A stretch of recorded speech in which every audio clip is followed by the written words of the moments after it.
What's up, guys? It's Cooper Webb, and you're listening to the MotoXpod.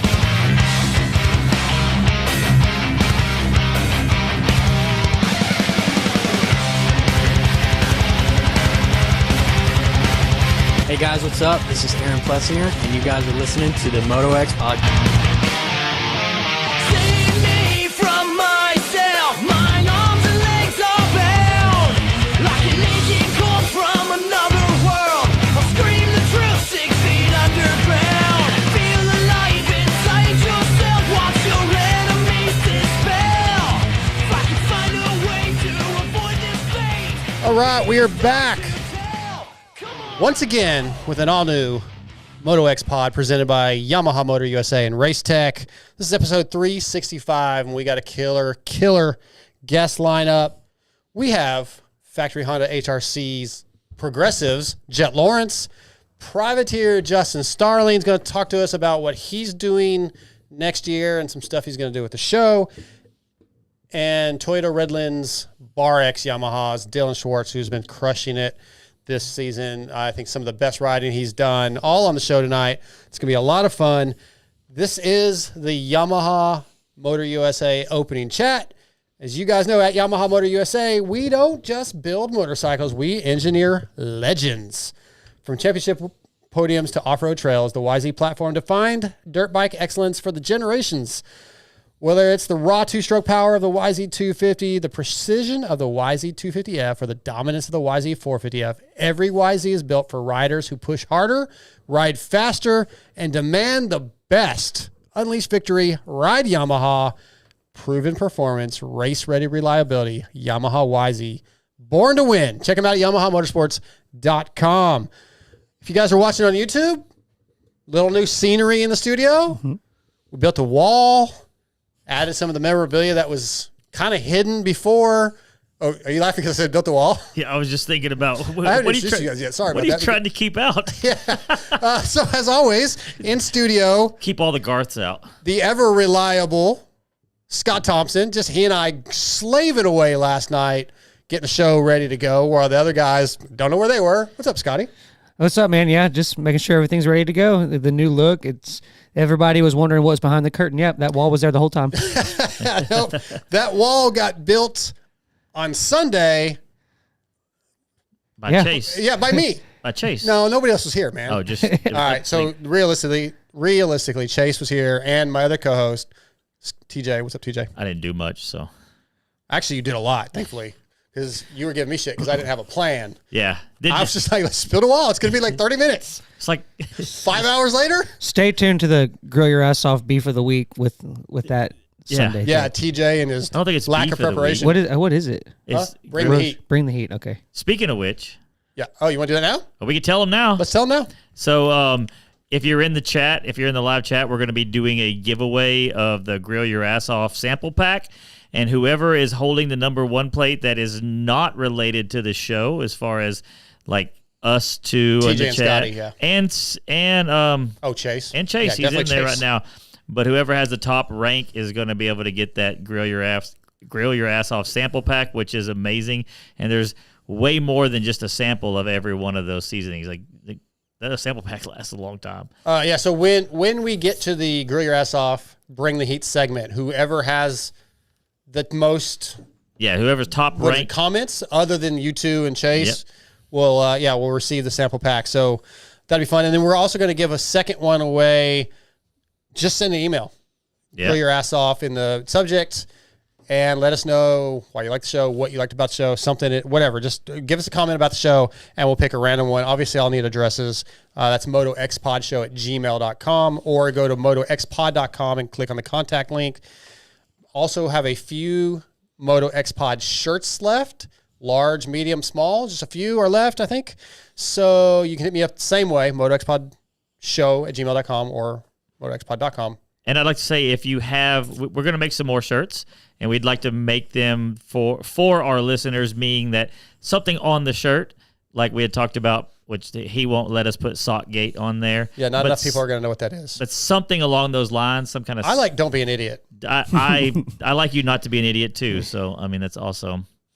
Okay, so yeah, give us some thoughts, though. You can hit us up at those same contact points and let us know what we should put on the next shirt.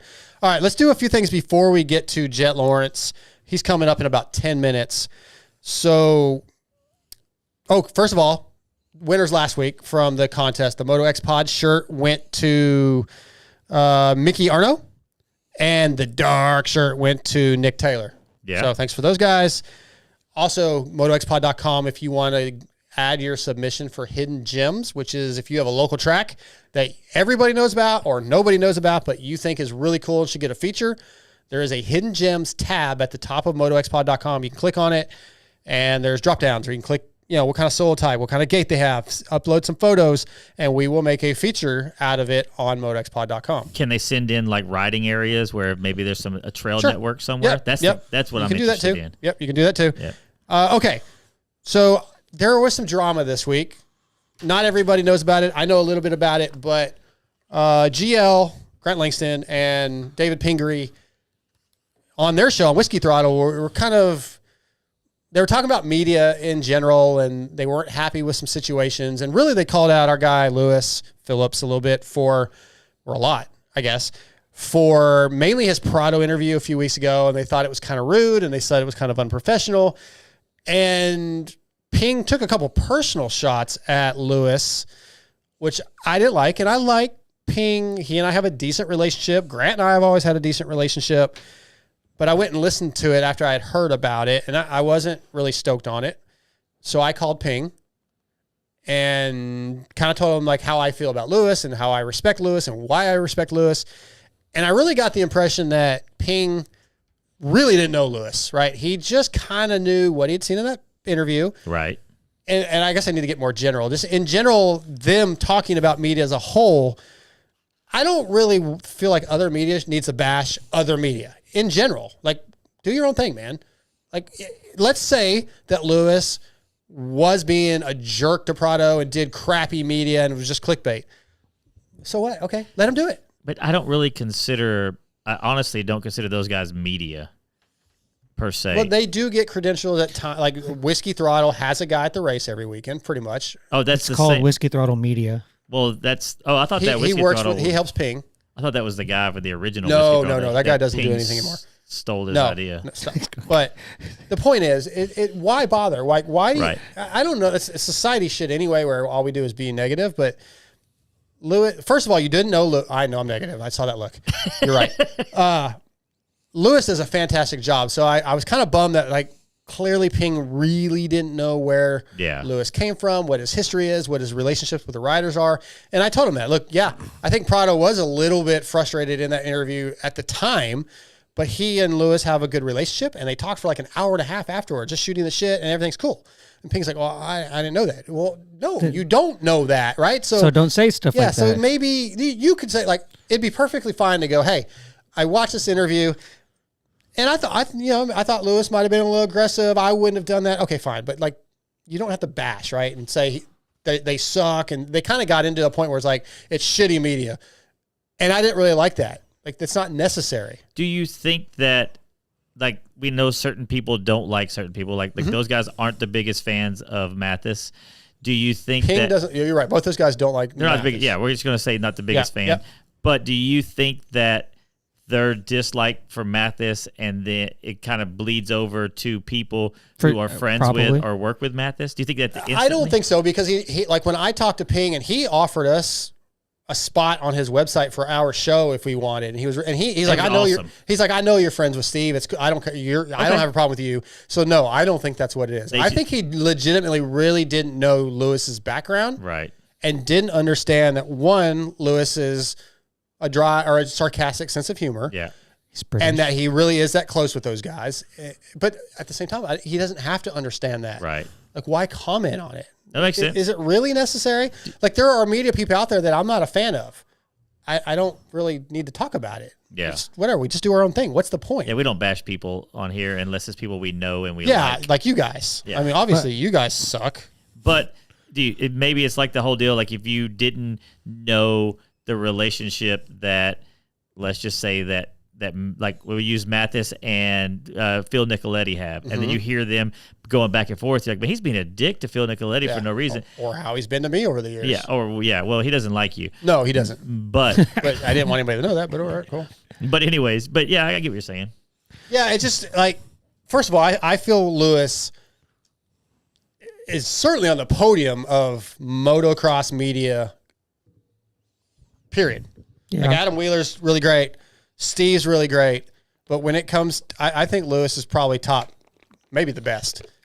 Yeah. And there are people that hate on Lewis because of his accent. Again, that is ridiculous. What's the point? If you don't like it, don't listen. But it's just, it bummed me out.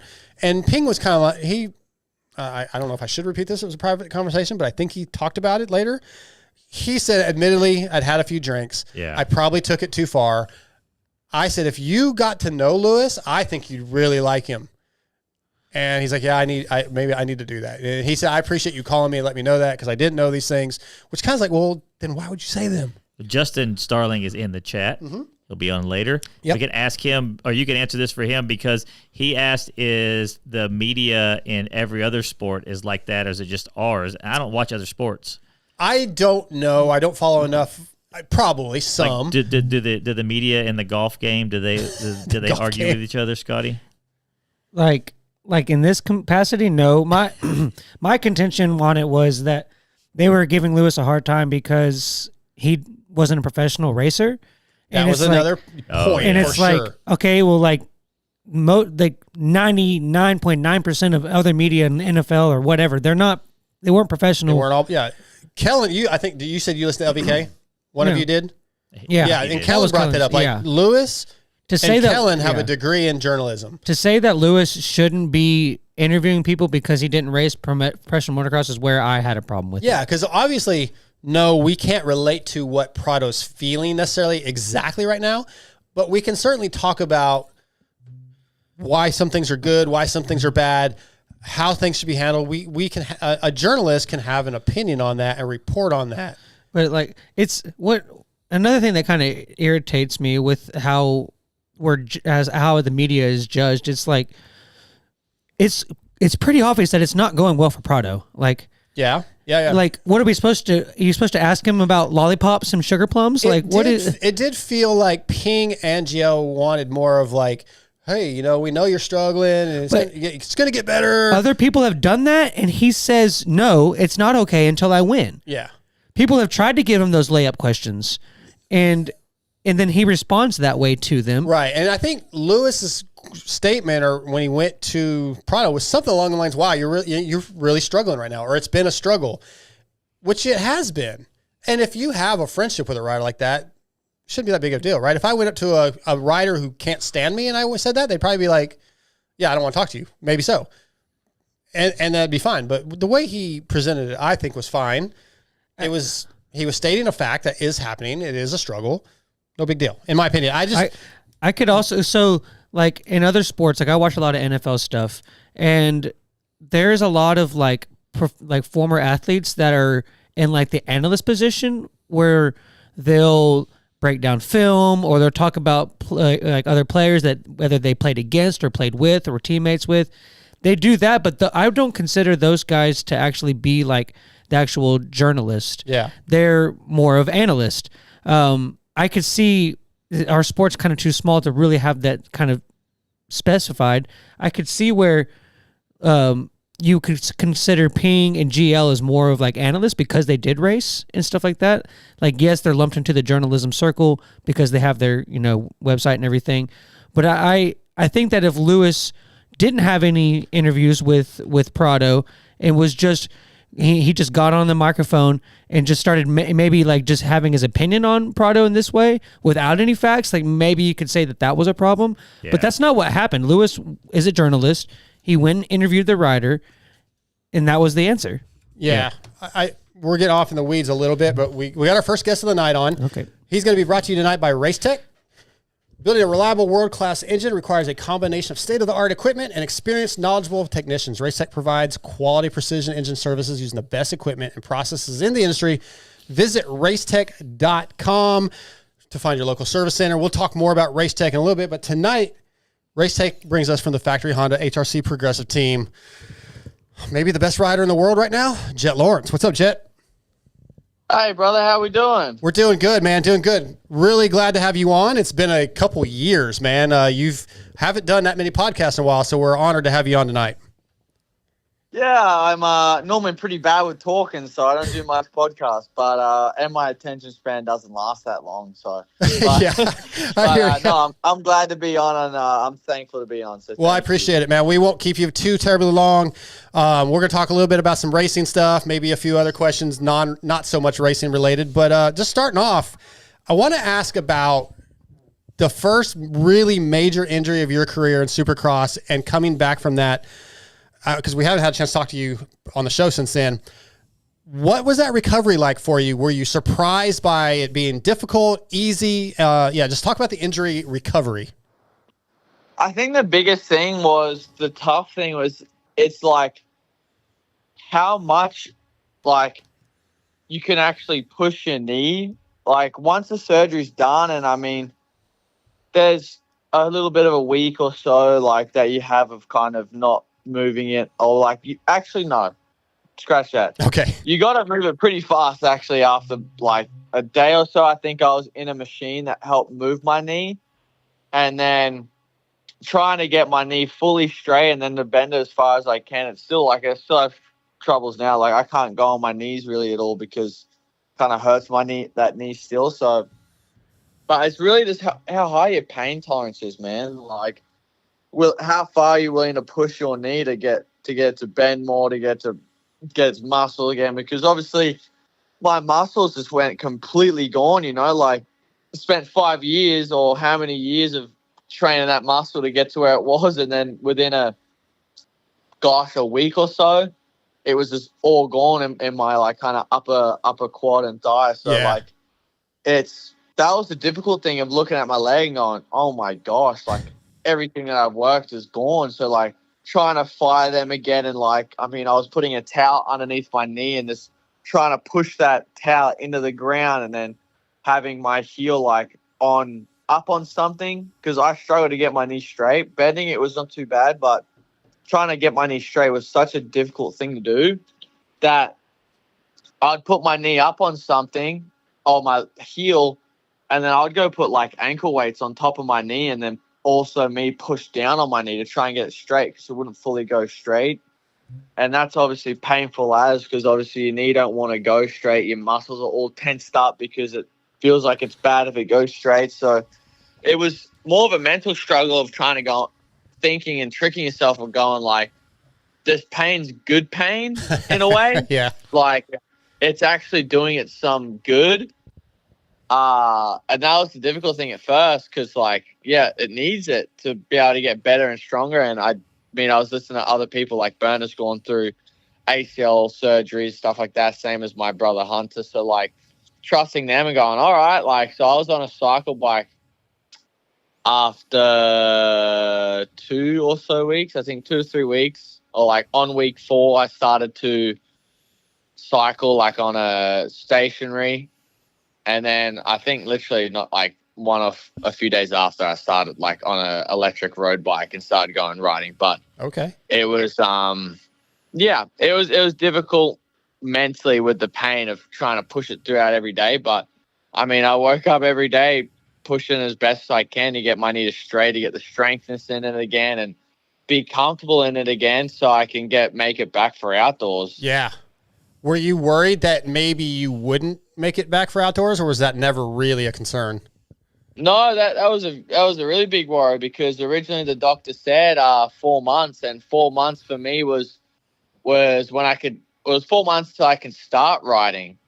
And so I got surgery on a Tuesday, and 4 months was going to be the Tuesday after Parla. Oh. So, and that's when I could start riding. So it was a very big worry at first. And, you know, I got determined and was like, nah, I'm making outdoors no matter if I have a 2 or so weeks under my belt of riding outdoors or a week of riding outdoors. I don't care. I want to make it. And I just worked my ass off in there doing PT with Dr. G in there every single day. I basically was spending most of my time, probably 5 hours of doing PT, and then I'd go back and then I'd go mountain bike with Johnny and then do 2 hours on the mountain bike. And I was just doing 2 hours every single day on the mountain bike just to get the strength and get my fitness back up, because my fitness was just gone. It just dropped after like 3 weeks. So I was hitting like 200, like my heart was at 200 like easily. So trying to get my fitness back up again is like starting from zero almost.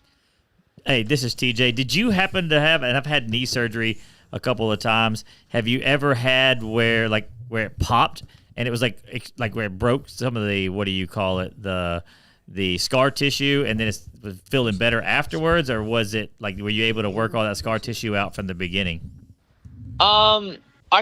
We have at home I invested in a lot of machines. So we have an acoustic that helps break up hard blood clots and stuff like that. And then also breaks up scar tissuing and kind of breaks that up a bit. I mean, I had one moment where I literally had I was resting I had my left leg bent. I had my bad knee resting on my right leg, a left leg, and it kind of fell and went fully bent. And this was at like 5 weeks, and it hurt like hell, and it cracked a bit. Eek. And it was the most pain I felt in a pretty while, since I broke it.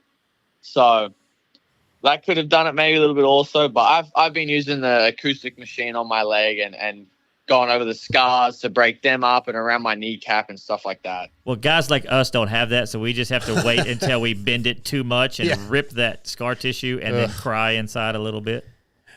Well, you can go make your way to Dr. G. It's called Range Sport Therapy.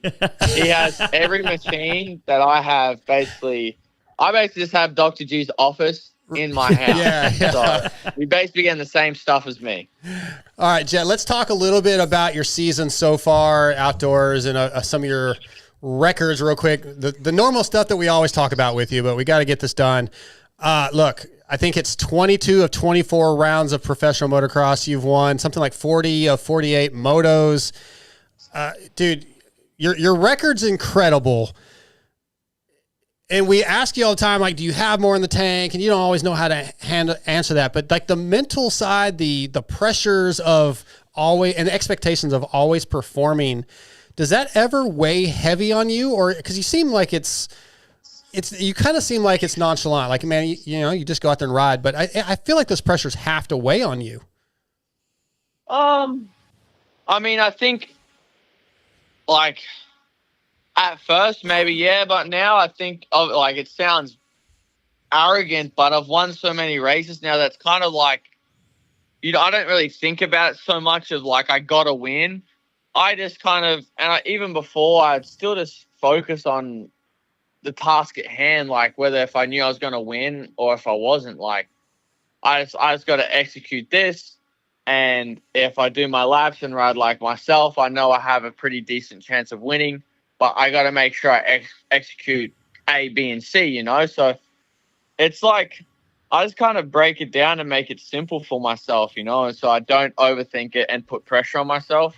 So I think it's very easy to go down a rabbit hole overthinking some things, especially at this level. But I think me simplifying it for my brain has just been it works, and I just got to do this and this and this. And if I do those things correct, this can possibly give me the best chance to win, So Makes sense. Scotty?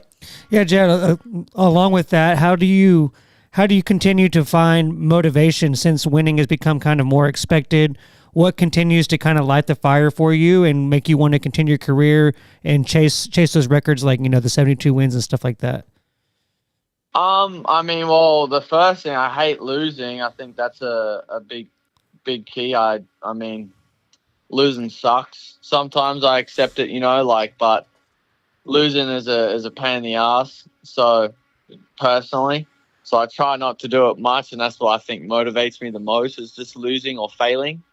And then, obviously I have my long-term goals and I want to try and get to those, like you said, the 72 wins, and that's in Supercross. And who knows, I have that goal, but I'm going to try my best and win as many Supercross as I can, but I'm not going to go kill myself for it, at the end of the day, I still go for championships. Like, I get paid more for going for a championship than a win record. You know, obviously I get a little bit more purse because I get the overall like main event wins and stuff like that. I get bonus from that, but at the end of the day, you get paid more to win a championship. So, you know, I still have those goals that I want to go after. I think that'll definitely motivate me. But it'll change. You know, at a certain point, I'll go. You know, I could go. You know, those goals, those records. Yeah, I couldn't care less. You know, it's at the end of the day, it's just like a bit of a pissing contest where it's like, oh, I'm the best, and I don't think I need a record to show that for me to know that I'm the best that I am, you know. So I think at the end of the day, if I can get close to those records, hell yeah, I'm gonna give it a go.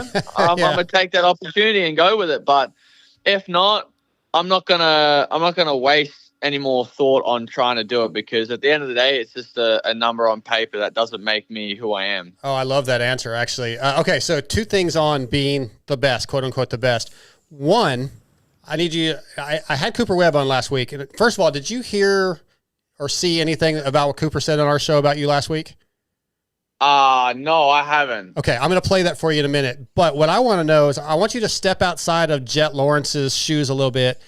And if you had to race you every week, a guy that most often gets the start, most often wins, kind of everybody knows, like, this is the guy to beat, and he's really almost impossible to beat regularly. How do you, like, do you think you would get dejected at some point? Be like, okay, he's just the best. I don't know what to do. Gosh. Like, yeah, put yourself in some of these other guys' shoes. I don't know. I definitely, I think it beats on the mental a little bit, but then again, like, I think I'd still be comfortable with myself with going, you know, like, okay, yeah, he's the best, but I'm giving the best I got, so this is the best I have. But I'd still try it. If it's not me and someone else, but it's me, and I'll work my ass off to try and beat that person for sure. Like, I'd figure out a way. But if I'm not me, then I don't know. Probably try to cheat. Okay. All right. So before I play you this Cooper Webb clip, are you aware that Coop's real first name is Paul? It's Paul Cooper Webb. Wait, what? Yeah. So his first name is Paul. It's Paul Cooper Webb, and it's gonna be important for this audio. No way. Yeah. Dude, I've known him for a while. I never knew his name was Paul. Well, now you know. So I always called him Coop. Yeah, well, most people do. But all right, I'm going to play this audio, but you'll need to know that information. So listen in. Okay, got it. 10-4. Cooper, I need you. Can you hear that when I played it a second? Yeah, I can hear it. Okay, here we go. Cooper, I need you to step away from the phone, and I need to talk to Paul for a minute. Let's talk to Paul Webb. Okay, fan of the sport. Maybe you're done racing. Maybe you're just kind of sitting at the house. What do you see in this Jett Lawrence guy that is making him what he is? Now, Cooper's not going to want to answer that question. No, I'm not. I don't want to believe what I'm saying. Okay. Why? What are you saying, Paul?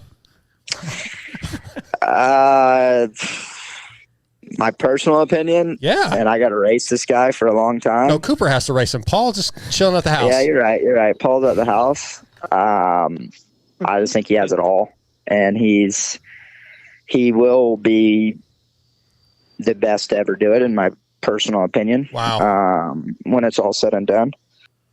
To be the best in the world, you got to race the best in the world. And he certainly is, right? And I just think, like I said, I've spent time around him, and I think he checks all the boxes where I think he's by far the most talented guy to throw a leg on the bike possibly ever. He also works just as hard as some of the gnarliest guys there are. There's no shortcuts. I think that's just kind of what you're getting is almost like if you were to build a perfect racer, that's what you have. So that's what he had to say about you. That's pretty sick. So, I mean, I have a lot of respect for Cooper. Obviously, like you said, he's been around me, and I've been around him, and I still look back on the days in 22, I think, when he was on KTM, and we we didn't own it at that point. It was 83 compound, and I honestly think that was some of the most funnest like off seasons I've had with training with Coop, because he is a hard worker, and I definitely got a lot of my motivation and a lot of things off of him because he has such a hard work ethic. And the biggest thing I think that impressed me most with him is no matter what it was during the week or practice, in the main event, he would always show up. I think that's for me, I respect that a lot, because to be able to do that, it's very difficult. No matter how like terrible a day you're having in practice, this ain't working. To be able to figure it out in the main, just deal with it, I think is really cool. So I mean, to hear that from Cooper, that's awesome. I have a lot of respect for Cooper because he's a gnarly dude, and I mean, even this off, like when I was injured in Supercross, I was cheering for Cooper. So Nice. So it was that's really cool to hear. That's sick. Well, don't give him any props because that didn't come from Cooper. That came from Paul. Okay, Paul. Sorry, my bad. Jett Lawrence tonight brought to you by Race Tech. We got about 5 or 6 more minutes with him, so yeah, we'll get a few more questions in.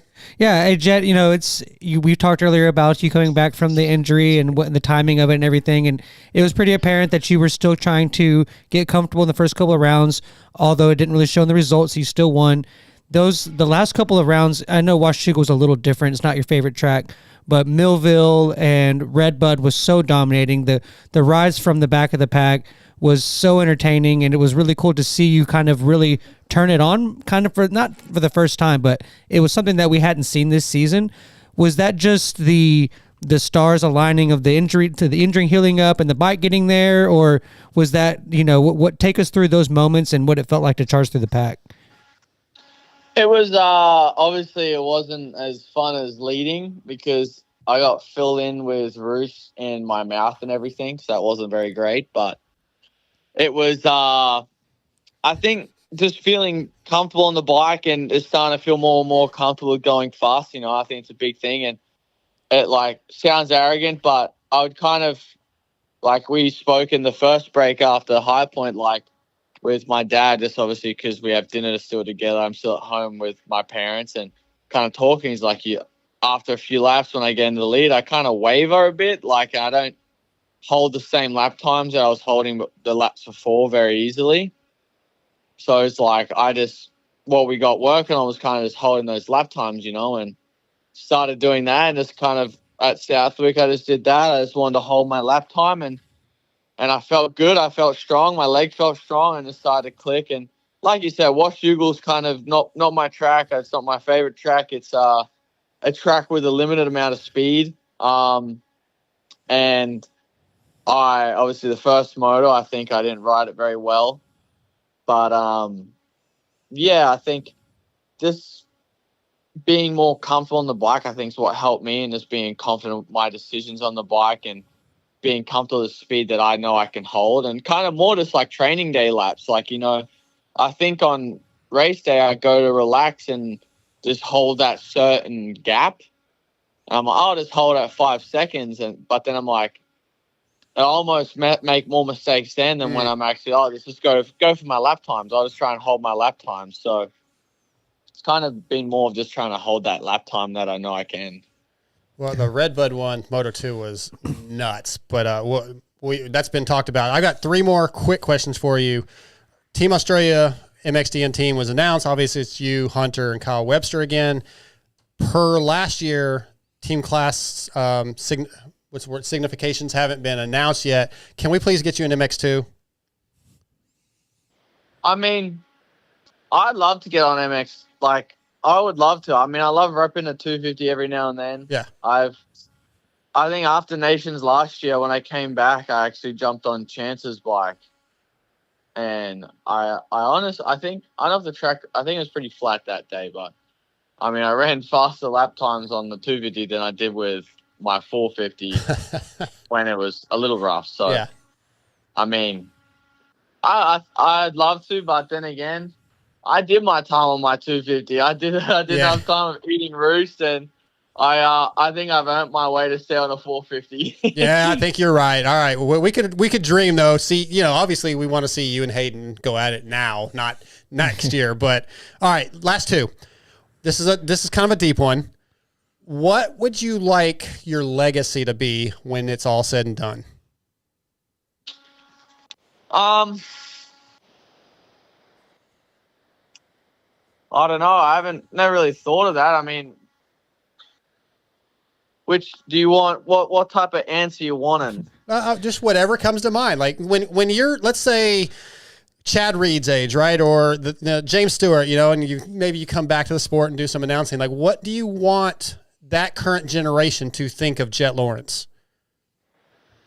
The GOAT of their generation would be aim. I mean, like, and that's like, it's no disrespect to Ricky Carmichael at all. He is the GOAT for a reason. Mm-hmm. And I still got a long ways to go after him. I mean, I still got to try and get out another perfect season if I want to get close to it, So, I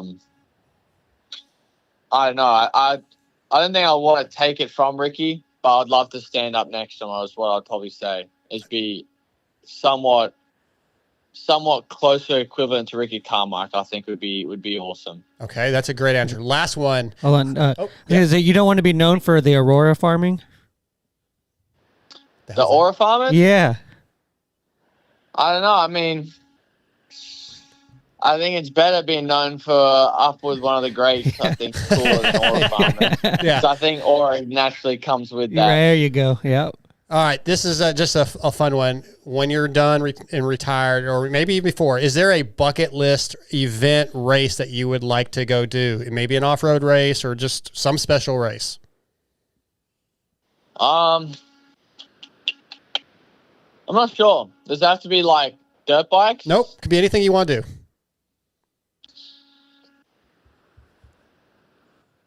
Honestly, I would actually it would take a lot of training, but I'd love to compete in either a golf tournament or even maybe race a MotoGP bike.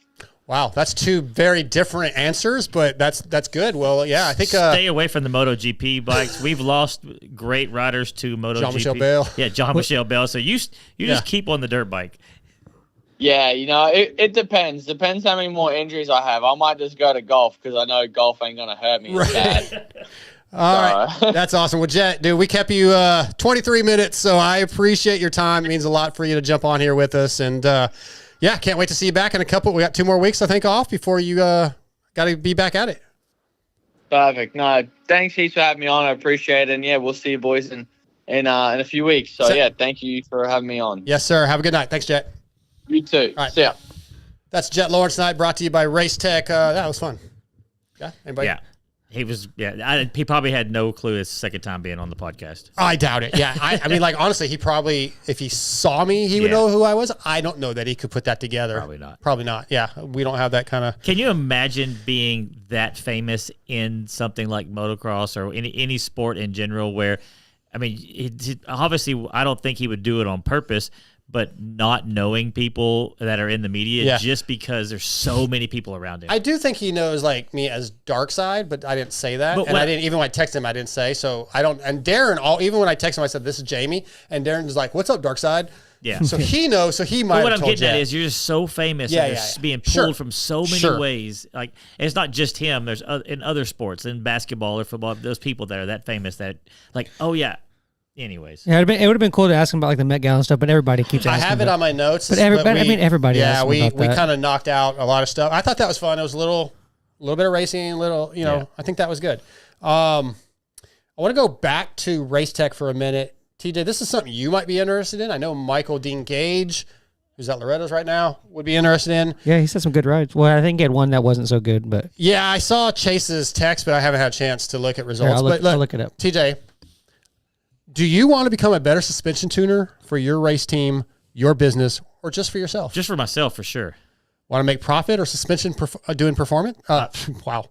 Want to make profit on suspension performance? I like money. Okay. How does suspension evaluating really work? Well, I don't know. It's a black. Just it's say a black I don't know. art. Say I don't know. It's a black art. I don't know. Okay. Want to know why? The why behind the what? I need to. Not just guesses and rumors, TJ. Racetech Technical Edge Suspension and Engine Seminars have educated a majority of the industry's top tuners, and they have seats available in this year's class coming up in October. Tell me why you're laughing. Because you have to actually want to be there to learn something. Huh? I know somebody who went to one and everything went over No, their head. I wanted to learn, but I'm too dumb to figure it out. It's like, I'm dumb when it comes to that stuff. Yeah, Darkside was over there like... After like around lunchtime on day one, I was like, doody doody doody doo. Yeah. I'm an idiot. Go Go ahead and talk because I got. You need to talk to them and say if they actually want to send somebody there who will learn and be able to promote their stuff properly. Send someone like me who's already acting like an idiot. That's for you. Yes, I am playing it for Don't be an idiot. Changed my life. I think. Ooh. I think I sound like Scotty now. Hey. No, I think Michael Dean Gage may be going. He might go. Oh, okay. But anyway, yeah. So if the point is he does it for a living sometimes, part time. I was making a joke about him being part of the show and investing all of his time and energy into the show and sending he him. does it for a living. My point in that really awful transition that I was trying to make. Yeah. Off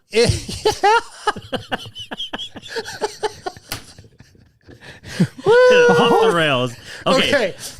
If you've ever wanted to learn about suspension or engine building, more detailed and all the technical professional side of it, Racetech has classes. You can go to racetech.com and find out about those classes and when they are.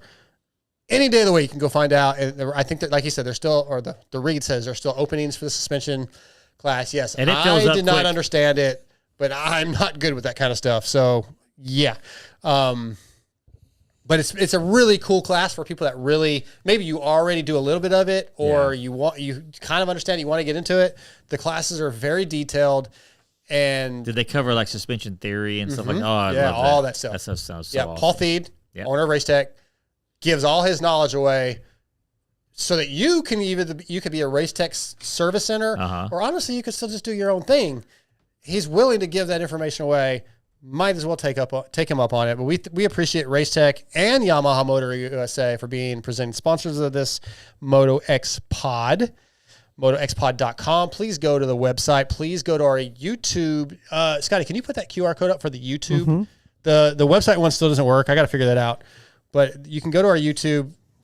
I don't know. You know what? That's done. We decided this last week. They're already YouTube? on the YouTube channel. So never mind. Well, you can put it up. It's up there anyways. But anyway, hey, Foley, our boy Foley's watching. Brian Fullerton from Cherby's and Sycra. Yeah. I'm trying to get Talon and Foley to come on board with the show as one of our sponsors. Cherby's used to be a sponsor of our show, and I still buy their product. I just bought a tank. Well, we're working on. Should have waited a couple months. We're working on possibly a partnership with Sycra, which would be cool. really cool. That'd be cool. Because they're sister. Yeah. I don't know exactly the details, but they're part of Cherby's. We love Cherby's USA. Sycra has great products. Brian Fullerton, who's kind of saved my life in the Bradshaw. If you guys, do you think anybody remembers that? What's that? When I crashed Bradshaw's bike? No one remembers that. It's not like it gets brought up weekly on another podcast or anything. Not at all. Oh. No, it's gone. Oh shit! That's David Bradshaw's bike. I just. I remember it. Brian was there, and Brian was a former EMT, and he kind of saved my life a little bit. I mean, I don't think I was actually going to die, but he damn sure came down and made sure, kept me calm. Go ahead. What all was it? Punctured lung, cracked ribs? It was collapsed lung. Collapsed lung? Kind of same thing. I think like I broke some ribs. Bruised lung. I broke like 3 or 4 ribs, but when I think the ribs pop out, they clip their lung, and it that one actually did not require a chest tube, so it wasn't fully punctured, I think. So yeah, but still it sucked. But it sucked. And yeah, thankfully Fully was there for me. Because that was actually, I've probably told this many times, but the only time where I thought I might actually die. Yeah. The first 5 minutes, or maybe not even that long, when I couldn't get air. Yeah, and there was a dude that finally stopped. It was like, hey, go by the X brand of Cherby's thing and go get the guy that's standing there. It's Brian. I need him. Get his ass down here. Yeah. Because I needed somebody to hold my hand, man. Yeah. I'm sad. I'm scared. I think we need to do X brand forum check-in. We've got about 20 minutes before we get to Justin Starling. I just said that. I said it again. The X Brand Forum check-in. Yeah. It's not X Brand Forum check-in anymore Oh, that's true. because we don't have a forum on MotoXpod.com. It is the X Brand emails. Got to find that read. You are batting 1,000. Hey, you don't worry about me. Okay. X Brand, see clear. We try not to. Ride fearless. With X Brand goggles, vision is your advantage. Engineered for clarity, comfort, and durability.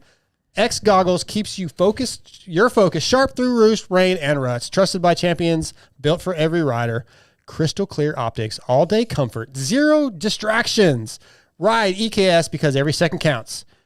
xbrand.com, EKSbrand.com. That's it. EKS brand emails. Let me open those things up and we will see what we have here. That's great. I can get any screenshots. Fully said you were fine. You should have just hopped into the back of the truck and not a $1,000 ambulance ride. Yeah, well, I thought I was going to die fully. Okay, Jason Henninger, with how bad things are going with Prado, is there any way for Kawasaki to get out of the contract or part ways with him? I don't see this relationship getting any better. I've never seen a rider blatantly put all blame on the machine. Curious as if you think anything will happen. So this is definitely not my area of expertise, but we've seen contracts broken many, many times, especially if they both are unhappy. Sure, he could get out of the contract if Kawasaki wants to let him go and he wants out. It's like a mutual, right? I don't know that necessarily. I mean, if they get upset It wasn't with mutual him, for Davey Millsap. yeah, I don't know that it has to necessarily be mutual. I mean, do you think Prado's gonna if let's say Kawasaki said it depends on the terminology of the contract. Like if it's a results-based contract and he's not meeting the It's results, whoever has the best lawyers. yeah, I don't think our motocross contracts are bulletproof by any means. Yeah. So yes, I do think he could get out. And again, this is a spot where Lewis Phillips would have a lot more information. But I wouldn't be blown away if he's not at Kawasaki next year. Really? Just because of how unhappy he seems to be. And if I was Kawasaki, he'd be like, yeah, enough's enough. Shut up, man. Yeah. Quit talking about our machine like this. I feel like behind the scenes, it's probably not like it is in front of the camera. I think that's just how they talk. Does that make sense? Well, I said a few weeks ago, and I don't know if you were here, I had somebody from the team message me and say he hates the bike. He doesn't like the people on the team. He's not happy with the engine. He's not happy with the frame. He's not happy with anything. Wow. Now, whether that's accurate or not, I don't know.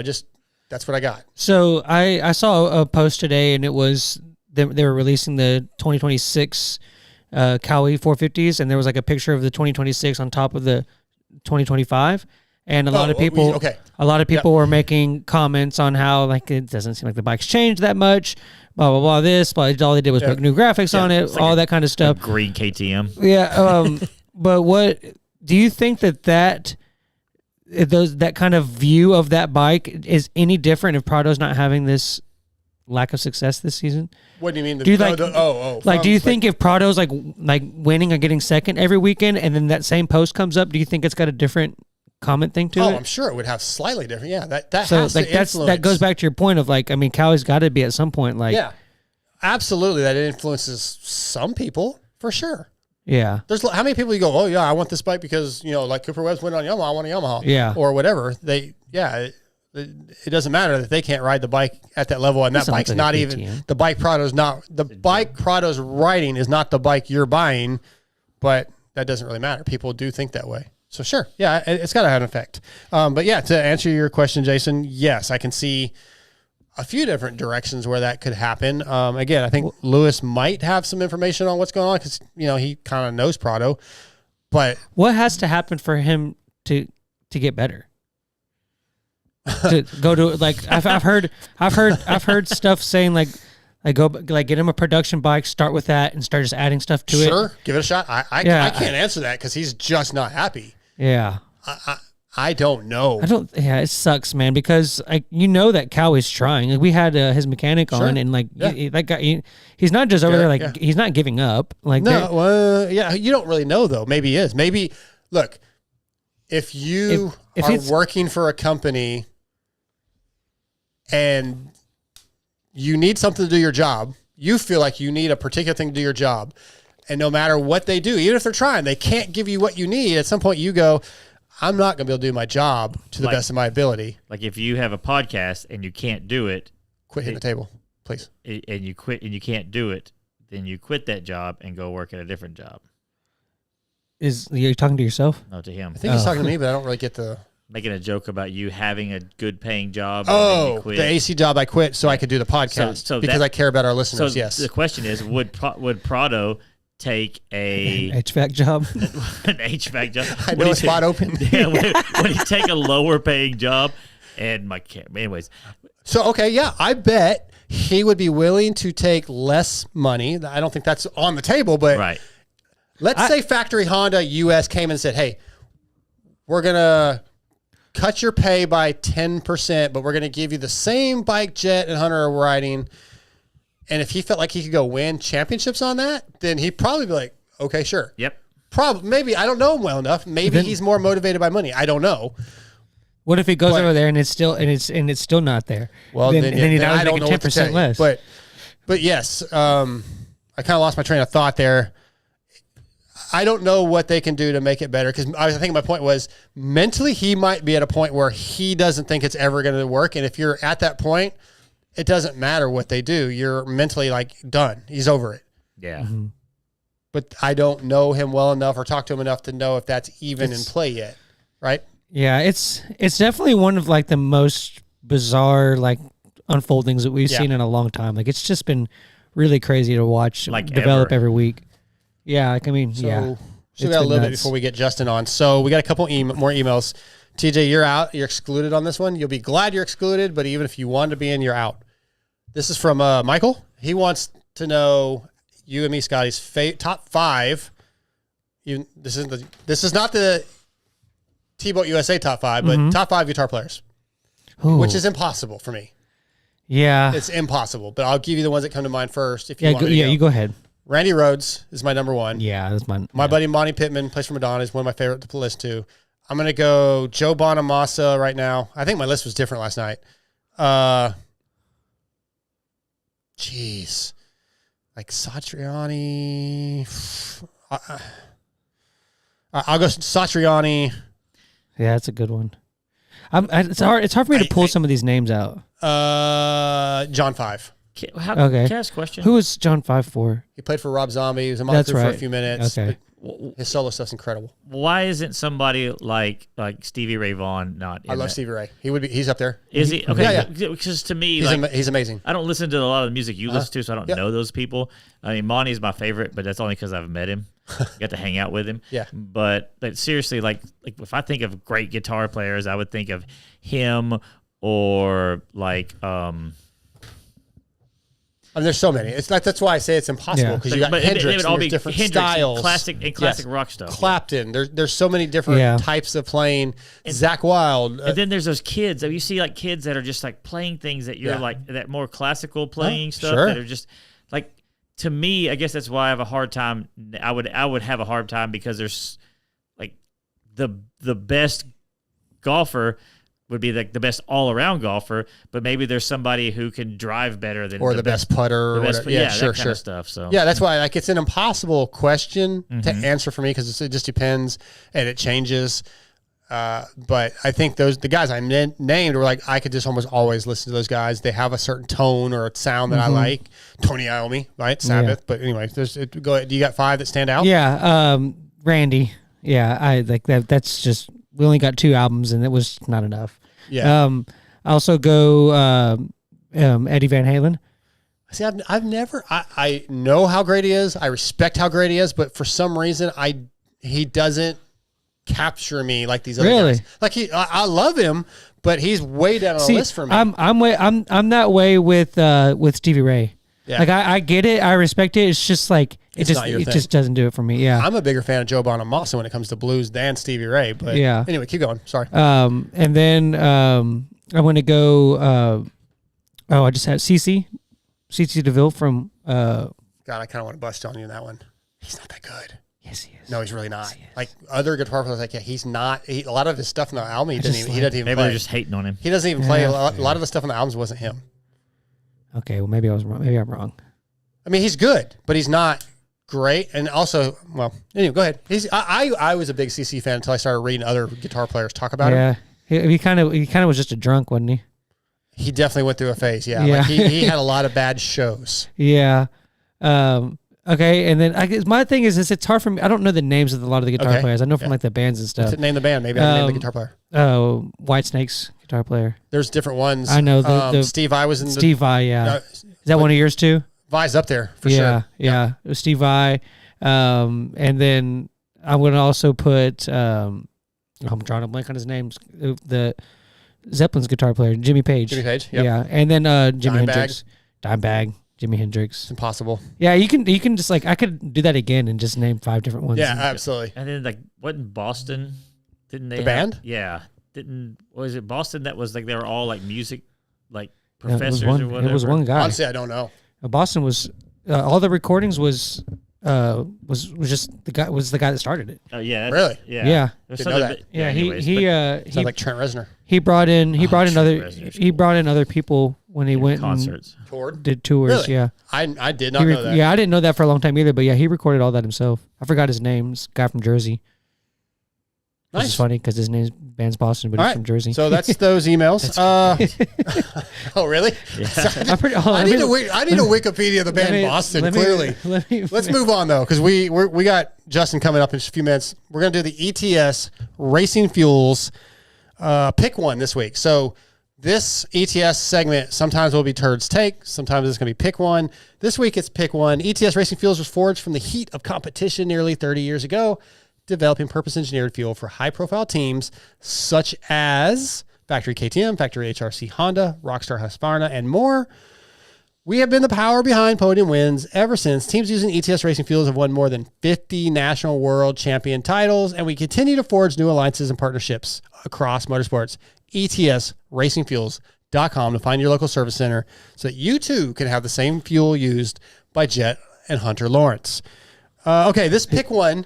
Just for real quick, he was from Boston. Okay. His name was Tom Scholes, and he played the majority of instruments on the band's first album, among other musicians who varied from album to album. Interesting. Yeah. Did not know that. All right, so this pick one comes from a conversation that TJ and I were having with Chase coming back from Home Depot when we were building this wall that I thought was going to take a half hour. Yeah, It took more than a half hour just to go to Home Depot to get the stuff we needed. Because you're an idiot. Lunch was good. Lunch was good. Scotty didn't show up, so he wouldn't know. But anyway, okay. There was is it disrespectful to say a rice burner car? Like what? No, what are those not. kind of cars called? It's not. It's not. Is there like when they race those kind Imports. of cars? Okay, so imports. There was like an import. What? Like a supercharged type of. I just don't know. Yeah. The counter to that is American muscle cars. So what would you say for a broad coverage of those other kind of rice burner cars? Imports. Okay, that's all you say. It's imports. Imports. Okay. All right, fair enough. So there was one of those, and I hate the sound of those cars. I just think I don't care how fast or powerful they are. Most of them, the ones that sound like that, aren't. Yeah. It was. And I said something like, I'd rather have American muscle. You and I have had this conversation before. You're like, yeah, a couple hundred horsepower and heavy, and it doesn't go anywhere. Fair enough, right? Yeah. Give me your side of that. American muscle, like a Mustang, a Chevelle, Barracuda, whatever. Any of like American iron muscle. Actually, to me, the muscle cars are different than pony cars. Okay, so I don't know the difference. A Mustang is a pony car. A Camaro is a pony car. Because they're smaller? Lighter? Yes. A muscle car would be like a Chevelle, a Nova, Okay. a bigger body, like a Riviera is considered a muscle car, which back then would have been big horsepower, but big engine, big body, big horsepower car. And I know this is like But another topic early in the motocross show that's not motocross, but like, that's what we do here. So I said, like, I almost don't care how fast it is. If it sounds, has that thump of American muscle and they just look cooler, period. In my opinion, hands down, American muscle cars look so much cooler. I would rather have one of those versus a car with twice as much horsepower or speed, even performance, because it looks cooler and sounds cooler. Here's where I'm at on that, because Yep, you go ahead. asked me, and I thought about it since we talked about it earlier, so right I can on. have a good take. If we're talking about a clapped out version of either one, I want the muscle This car. is my point. Okay. A clapped out like Nova is way cooler Sure. than a clapped out Civic that somebody hot boy raced. You know what I'm talking about? Yeah. But With the spoiler, with ground like, effects. with the cheaply done stuff. But if you get like a 240 that is like, Yeah, I don't know what that is, but I'm going to trust you. anyways, This is the ones that they use in drift cars a like lot. drift car stuff, Okay. or like this weekend we went and picked up a 91 RX-7 that is that's so badass. mint. Like obviously it needs a paint job. It needs to be gone through, but it's all factory, untouched. Okay. This is the most unmolested RX-7 I've Please ever quit using that term, even if it's the standard term. He kept saying all the way. Don't make it weird, man. It's unmolested. You're talking about a car. You're making it weird. You're making it weird. You're making it weird. Am But I? anyways, Okay, it's all right. the untouched. It still has all the factory like vacuum lines. It still had the smog pump. It literally was. Smog pump? Yeah, it was literally so factory floor mats, and it was all sun bleached and it had been sitting up for like 10 years. But it's going to be so easy to restore this car back to complete stock, and like something like that, I would rather have a nice import over a nice muscle car, like a well done or either stock. Tell me, like, why specifically? What you like about them? It's the same reason why I like Japanese motorcycles over American motorcycles, because American motorcycles like Harleys and the same way muscle cars, they make a lot of noise and they look cool, but they go nowhere. They're heavy. They have no real performance. Now, you can build them up and make them fast or whatever, but in general, and the quality of an import car, we're talking about Japanese imports, is obscenely higher than, and I'm going back to like the 90s and early 2000s when I talk about imports and stuff like that, than the 70s muscle cars. I'm going to let you answer in a second, Scotty, but if you're listening to this and this is something you're interested in, again, MotoXpod.com, click the contact form. We'd love to have your opinions on this. It's fun to get these things. Scotty, do you have an opinion?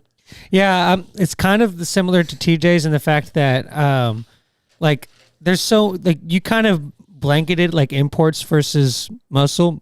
Yeah, because I don't know much about There's it. so many like levels to it. Like he was saying, like I would honestly rather have like a clapped out Civic than I would like a V6 Camaro with straight pipes on it. Like that shit is more annoying sounding to me than like a rice burner. Like that's what the point was, is that you heard the rice burner car and it was annoying. Like, I think you know what I'm talking about, the TJ. I think they look dumb with the spoilers and the ground effects. To me, I think of V6 Camaro or Mustang is even more stupid than a Civic.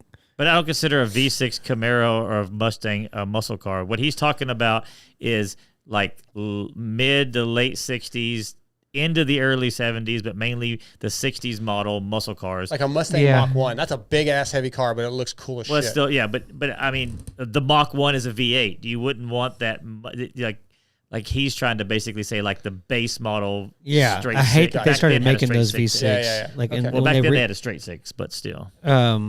But I think ultimately though, I would have to say imports, like Supras and you're stuff both like wrong, that. but that's cool. Hey, there's somebody. Like for I mean, everybody. it's not like I hate American muscle cars. I like them. I'm not a big Mustang fan though. It didn't have to be a Mustang. I mean, I love like the Barracudas, even the Charger was the general. So what would you consider a Corvette as more of an import? No, Corvette. But is that American? But I'm saying that's not like a beefy. I mean, I guess it's still American muscle, right? It's not a muscle. What the not a problem muscle car? is, I mean, It's an American sports car, right? depends on who you're talking to. Someone like me, I live and breathe cars. Right. None of those are muscle cars. They're all either sports cars. The Mustangs are pony cars. Like Corvette's a pony car, which is basically a two-door car that was only designed as a two-door, only designed to be a sporty two-door. That's what you could call a pony car. But yeah. Okay. Interesting. I thought it was interesting. I think probably a lot of people maybe just tuned out. Sorry, but we're getting ready to get back to moto. The chat loved it. Did they all gave me credit for knowing cars. So I mean, you don't know what you're talking about, and I'm I don't. I just know what I like to look at and what sounds good to me. But our next guest of the night is on. He's going to be brought to you tonight by Guts Racing. Grip, control, confidence. Elevate your ride with Guts Racing seat covers. Trusted by top pros and everyday riders alike.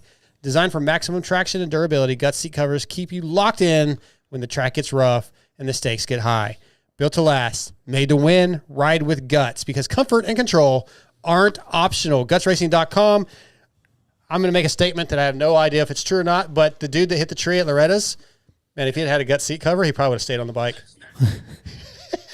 Tonight, Guts Racing brings us formerly Moto Whip's racing team, Gas, now a proud Yamaha Blue Crew member, our buddy Justin Starling. What's up, Justin? Well, just hanging out in the garage with the wife, waiting for the daughter to go down to sleep. She's still awake? Yeah, still awake. Yeah, wife was at an event tonight and got home a little late. So as soon as she walked in there, Lana was just like, "Oh my God, Mom's here!" And then now she's all wide open. So what is she, like 2 now? Year and a half? No, she's 14 months? Oh, okay. 14 and a half months? 16 months? Oh, wow, I'm way So off. we're getting close to 16 months. So we're close to a year and a half. I wasn't super far off. Yeah, we're getting there. Yeah, she was born during, I think it was Philly Supercross last year. Okay. All right. Yeah, and then I went to Pittsburgh Supercross. I flew in on Saturday morning because their birthday was on Friday and I wasn't going to miss it. So I flew in super late, but it ended up being so delayed anyways, it kind of worked out. Well, nice. Look, we've got you on because we're going to try to get you involved with MotoXpod. But before we do that, let's talk about racing a little bit. Yeah. I think 2025 Supercross was a little bit of a struggle for you.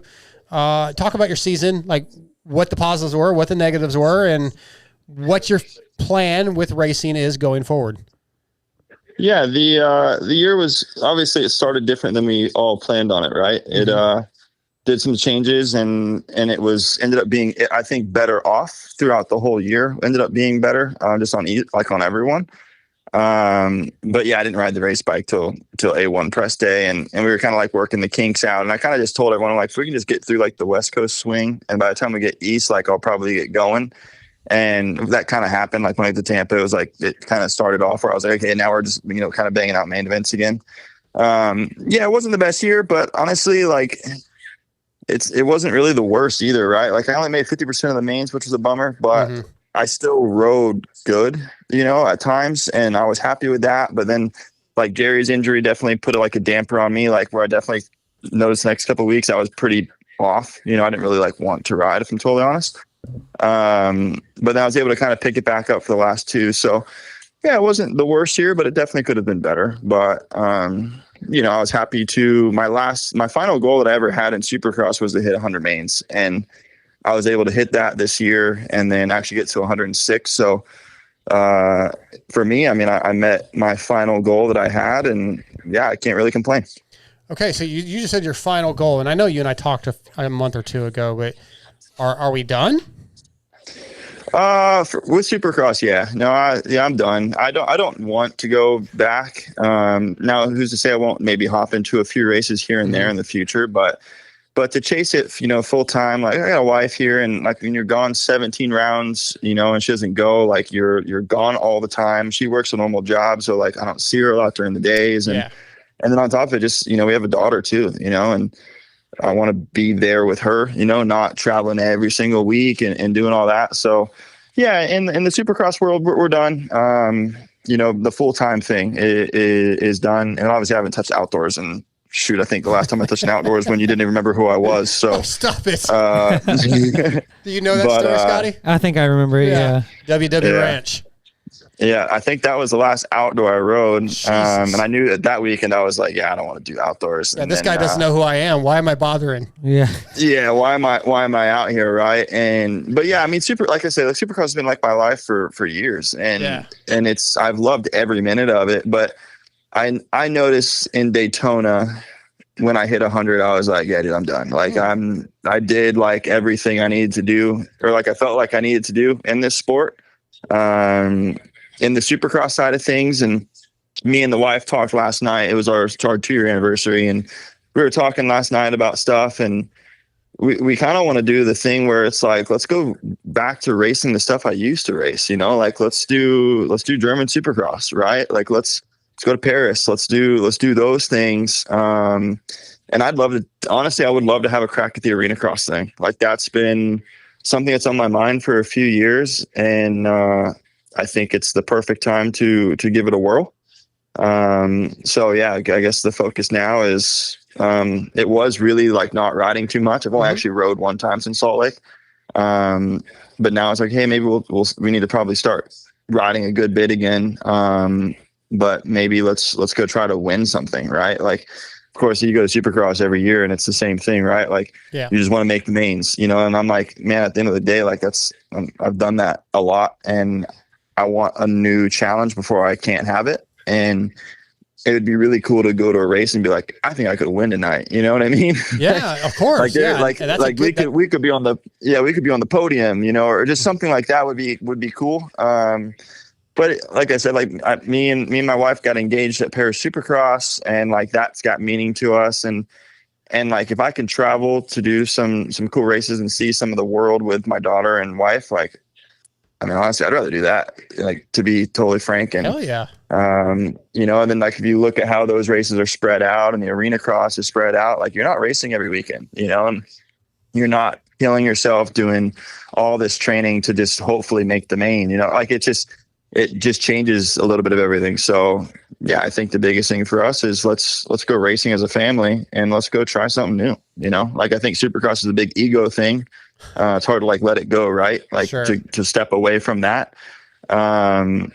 But yeah, I'm good. I'm very content. And also the same thing, I don't have to keep changing my number anymore. You know, like Arena Cross says I can run 12. Yeah. German Supercross I can run 12. Paris I can run. I can just run my normal number that I had growing up. And I'm like, man, that's another cool thing. Like it's just time for something new. Like let's just try new things and do it together. Otherwise, like, yeah, I don't really want to be gone as much. Sure. You know, and it's just and also like, man, what you spend to get ready for a season, like you kind of almost just break even at the end of the year. Like, right. And I'm like, man, I got a house and kid, wife. I can't just break even. Yeah, you need to make how money. it works.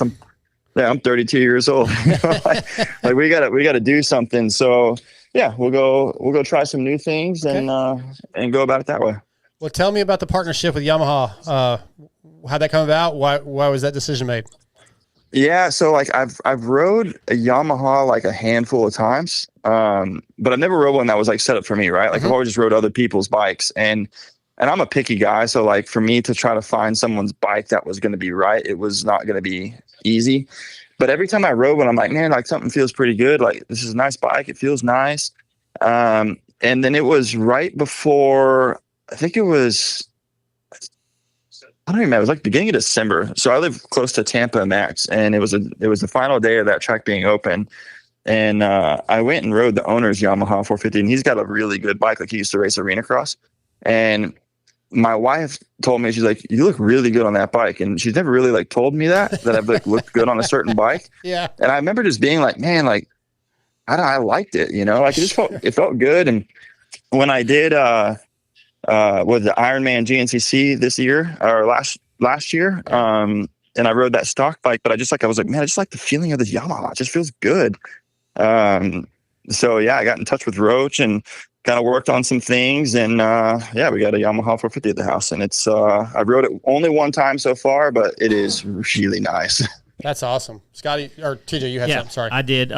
So with everything, I guess, slowing down for you in the racing, and you're kind of just doing what you want, does that open up? Like, I know you're a Florida guy, but have you thought about moving out of there, going other places, or what's your plans as far as that goes? No, we'll stay in Florida. The wife is obviously, like, we're here. Her family's about 15 minutes from us. My family's about 2 hours from us. Now this is home base, you know, like we'll stay here, and there's no reason to leave. I did tell her, I'm like, if there was ever a thing that, you know, we needed to leave or something for her work or something, like it could happen now, you know, it could be a thing. But as of right now, no, we're pretty content where we're at, and yeah, no plans to leave. And you had talked about arena cross stuff. Are you thinking about doing the whole arena cross series? Yeah, that would be the goal, right? Like, I definitely don't want to do only a few and then be like, yeah, that was cool. Like, if I'm going to do it, like, I'd like to do it. And it's nice because the season starts early, but it's so spread out and you're done early, you know, like in the year. Wait till you see them. I've got a little bit of insight of possibly the schedule. Yeah, I've seen it. It's terrible. It's terrible. I think it's good. You think so? I like it. The way yeah, it bounces I think it's around, goes to Canada for one night of racing. Yeah, but I mean, we used to do that in Supercross. You know, like it's not really like the biggest change. And at the end of the day, like I don't have to haul the stuff around, right? Like they have crates that the stuff goes in. So, and that's something that's super appealing to this deal is I don't have to get a van. I don't have to worry about transportation. All I got to worry about is flying and getting there and racing and flying home, you know. Like it's when I talked to Sean about it, it was going to make life pretty simple. So that was another thing that really like intrigued us. It was like, man, like that would be pretty cool to not have to worry about that stuff, but get a good series that you can go race. And, you know, I think you're on Fox instead of like obviously Peacock and stuff, but like, man, just getting TV time would be cool, right? Or like even just having an opening ceremony, like just all that stuff would just be cool. I've just never had it. It's always been the same thing forever. I love that. So for me, I'm ready for a new chapter. And I just know before I hang up and don't ride at all, like it'd be cool to like give that a go. And when I talked to the wife and she's like, I mean, if we're going, like you and I are going, I'm like, okay, cool. Perfect. That's exactly what I want. Otherwise I don't want to do it, you know? Yeah. I like it, Scott. So yeah, that's the goal is to do that. We'll see. Okay. Like I said, I've only rode one time so far, so I need to kind of get back to it and shed some of this weight that I've put on from having a good time in the summer with everyone, you know. Sure. But yeah, we got time, so we'll get there when it's time. Yeah, Justin, it is kind of funny when we talk to the riders that decide, like, you know, like you had a Daytona, like, okay, that's my 100th race. I'm done with this. I'm ready to move on, do something else. But then, you know, there's that side on you guys that when you see A1 happening, like there's going to be some FOMO. Do you think that when A1 happens, do you think you'll itch a little bit? Do you think you'll be able to kind of move on from that? I mean, you're probably in the middle of Arena Cross already. So how do you expect that first race, the Supercross that you're missing to go? Yeah, I mean, I'll have an incredible FOMO, right? Like I think that's expected. But I think when, you know, at that point we would have already done a German round, you know, Paris, and then also I think that'd be three or four rounds before the season would start. I think your mind's gonna be so stuck into that, right? Like, I think you'll be going. I'm hoping I'm obviously in a championship hunt, you know, at round 3. So your brain is like, okay, you focus on that, right? You focus on what's important, and then. Like for me, like I think it'll be a little bit of like when I used to do 250 West or 250 East, and I would be just kind of hanging out, you know, on the opposite coast. I was okay with missing races because I had a goal of one side, right? Like I had the goal of the 250 West points or whatever it could have been.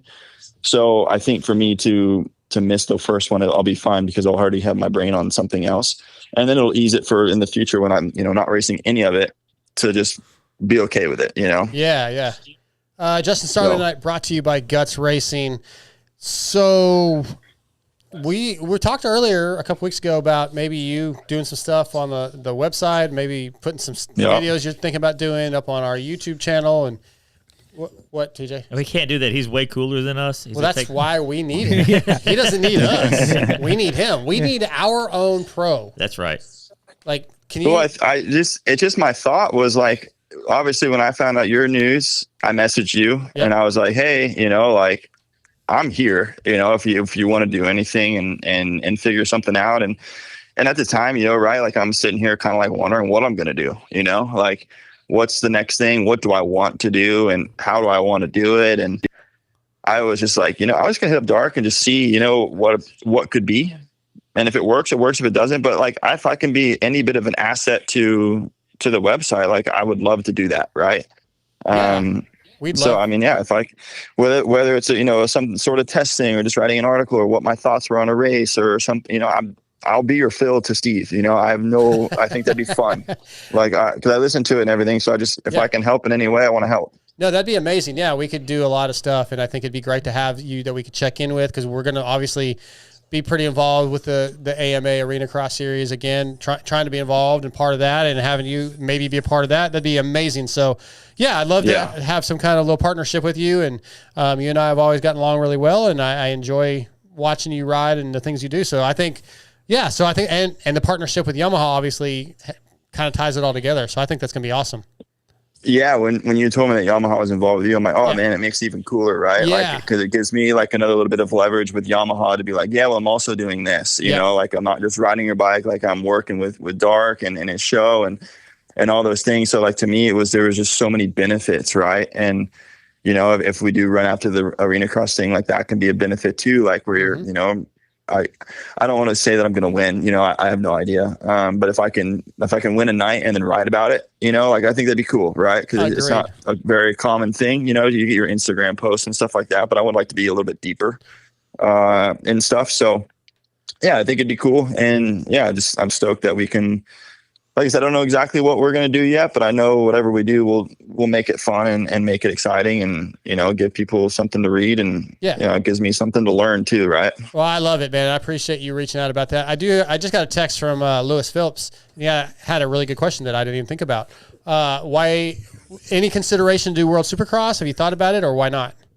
Yeah, I would love to. Right. I have spoken to the Daffy Yamaha team. I did reach out to them and was like, hey, if there's anything that ever, opens, I'd like, give me a call. Right. Cause I'm on a Yamaha and stuff like that. But it's really hard for me to go reach out to a team with the results I had this year. Mm. Right.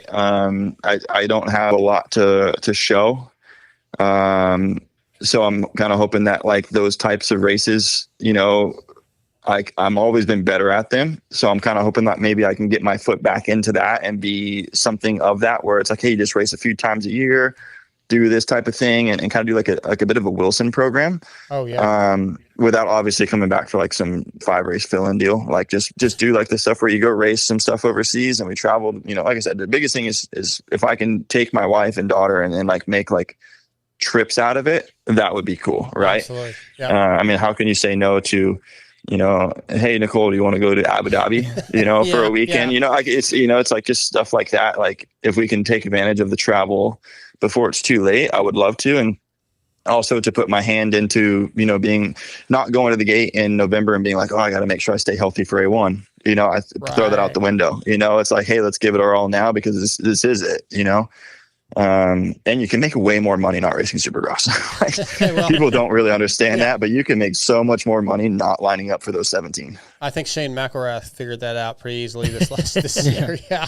Yeah. So no, it's this year I was like, okay, man, like as soon as the season's done, I'm already working a job and I'm like, yeah, dude, I don't want to do this, and then I hear about what people make in arena cross or the German stuff and all those things. And I'm like, well, yeah, I used to make that money too when I was over there. And I was like, yeah, hey babe, let's step away from Supercross. Let's go do something new. Smart. And we do have, since you are going to be a part of the MotoXpod. Oh, by the way, that means one of you has to go. We'll figure that out later. That's fine. We just want to make sure that we have rights to any video that you get of you and Vince in a battle. Or you and Brees. Or Brees, yeah, that's true. Those guys. I actually talked to Brees a lot today. Yeah. He's always been like someone that I've raced a lot, like with the Europe stuff, and we always got along really well, and we were always so clean with each other. And he was like, "Oh, you're gonna come to arena cross, like." Don't bring anyone else, and I'm just like, yeah, I hope not, No, we're all racing for a paycheck, right? Our tempers are going to flare. It's going to happen, right?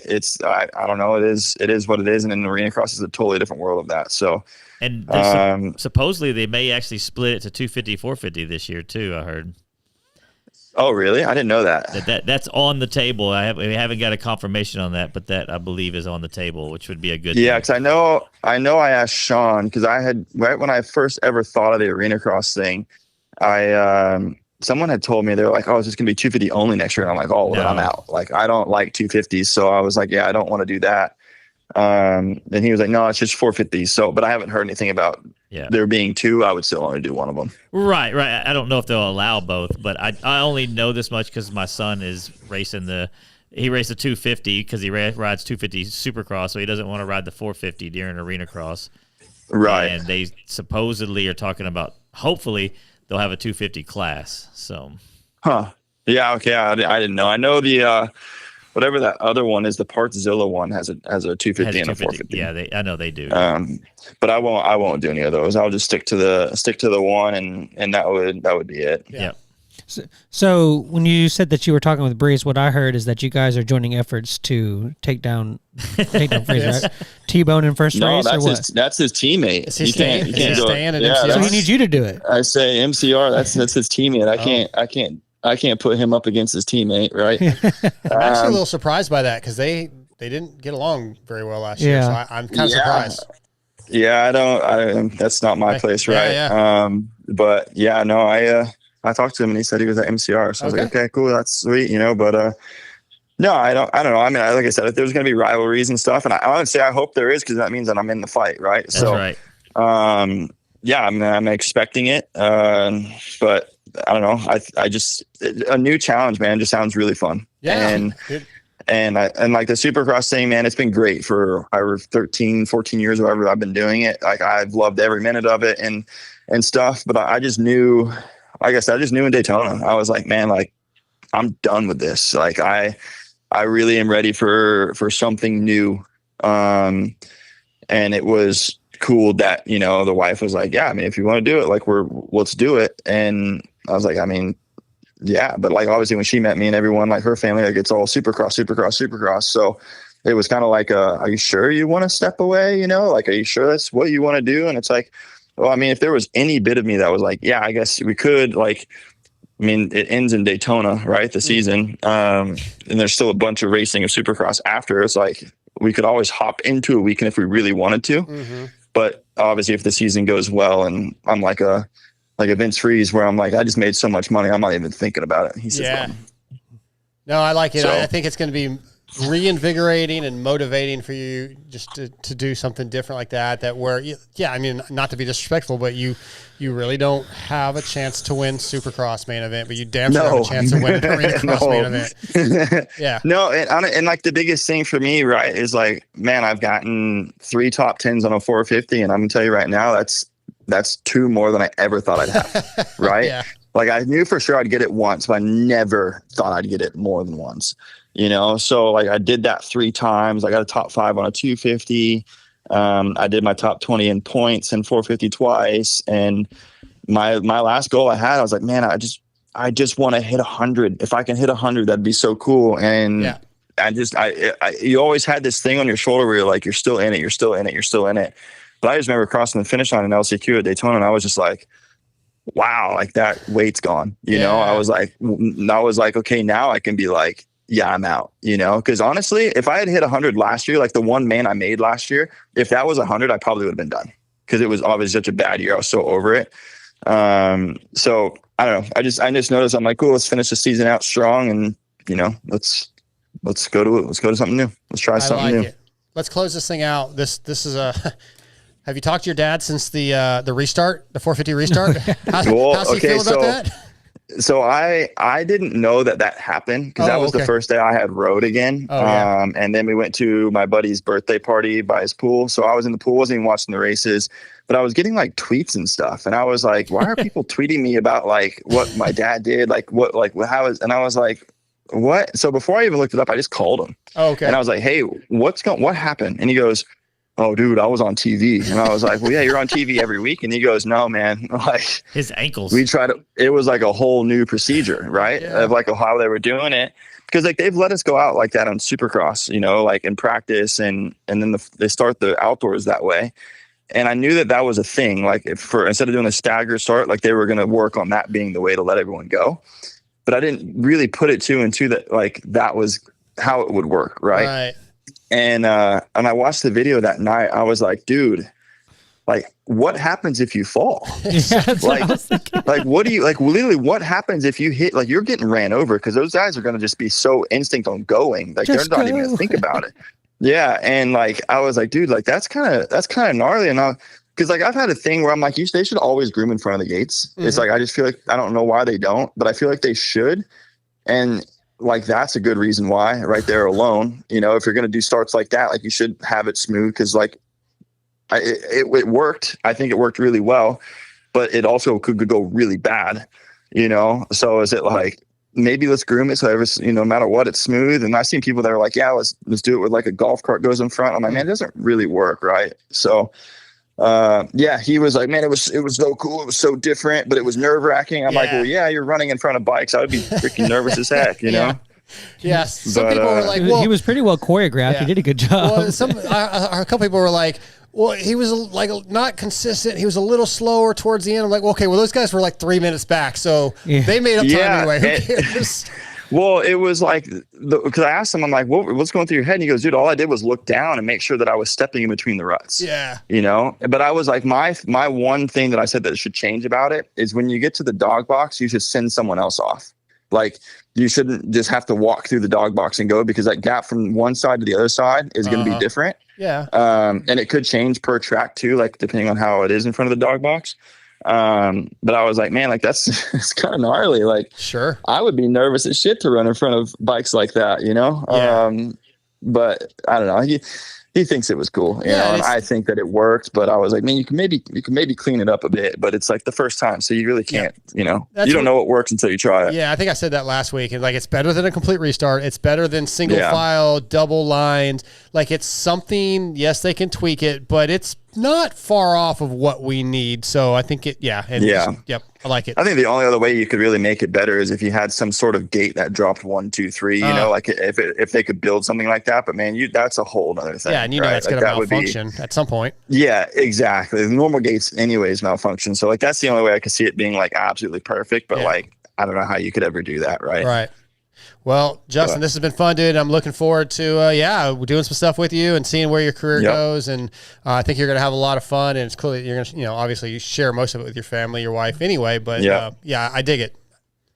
Yeah, I'm excited. Like I said, I think it's going to be something cool. And, you know, to be able to take the wife and daughter around, and because obviously like we can go to Supercross and see our cities and do our things. But like, if we can make a living and go back to traveling Europe like I used to, and bring them along and see stuff and experience the world, and that doesn't last forever in this sport. So I'm like, let's take advantage of it now, you know, like 100%. I'm full keen on it. So let's do it. And then we can still have a series back here that we can put our hand at. And like I said, it'd be pretty cool to go to a race and be like, yeah, it's not like a podium, you know, instead of being like, yeah, man, I got 21st in the Supercross tonight, you know, like, I don't like that anymore. I'm done. And it's only going to get tougher and tougher, man. And it's not easy. Right. So it's not like my results are just going to get crazy better. I mean, everyone that's in my group has got the same finishes. Yeah. I think the only one that was able to break out of that group and start getting good finishes was Jerry. Like, he was able to find that next thing and start getting like some good finishes. But everyone in our same group we're in the same spot, and it's never going to change, and it's only going to get harder. So for me, I'm like, yeah, I'm good. Like, let's go try something new. I understand I am not good enough. Like, I'm fully aware of it. I'm not good enough to get to that next level in Supercross. So let's go with my level now. I think, you know, if I can get a little bit better, a little bit more in shape, a little bit faster, like I'm a podium guy in arena cross. I believe it. Yeah. So I kind of feel like you and Ryan Brees are similar. I can see it. I think he's a little bit better than me. And I'll give him that. And he's going to go in with experience. Right.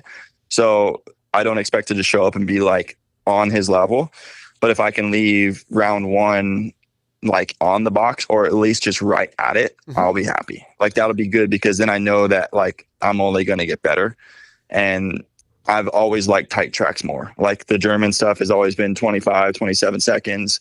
So when I go to this stuff, like, people are like, oh, it's really, really tight. I'm like, yeah, thank God. Like, I don't like when you get me to like Arizona and stuff where the stadiums are open and all that, like, I'm not good. Okay. You know, I've never been good at the big, fast tracks. And that's partially why I never did outdoors, really, because I was just not good at it. But if you put me in like this really tight where I can use first gear, like everywhere, I'm all right. Like, I'm really not bad, you know? So nice. I like it's it. Like, yeah, it's like, let's do it before we can't, you know? And, you know, try our hand at something new. And if it works, cool. If it doesn't, at least I tried, you know, like, sure. At least I gave it a whirl. But, you know, and who knows, maybe in a few years, I'm like still feeling really good. I could come back to Supercross for a little bit. I don't know. I really don't know. But right now the focus is, German Supercross, and to go after that title. And then, you know, maybe something World Supercross could open up and such. But yeah, the Supercross world of me at every race it's over. Yeah, I'm good. Well, I'm glad that you figured out what you want to do. You've come to terms with it, and you're in a good spot, Justin. And I look forward to talking to you soon. We'll get some stuff going on the website. And thanks for coming on tonight. Yeah, no, I appreciate it. It's been a long time since I've been on your show, you know, so it's good to be back. Yeah, it's been 3 years for sure. Yeah. How long did you work at Vital? Thanks, man.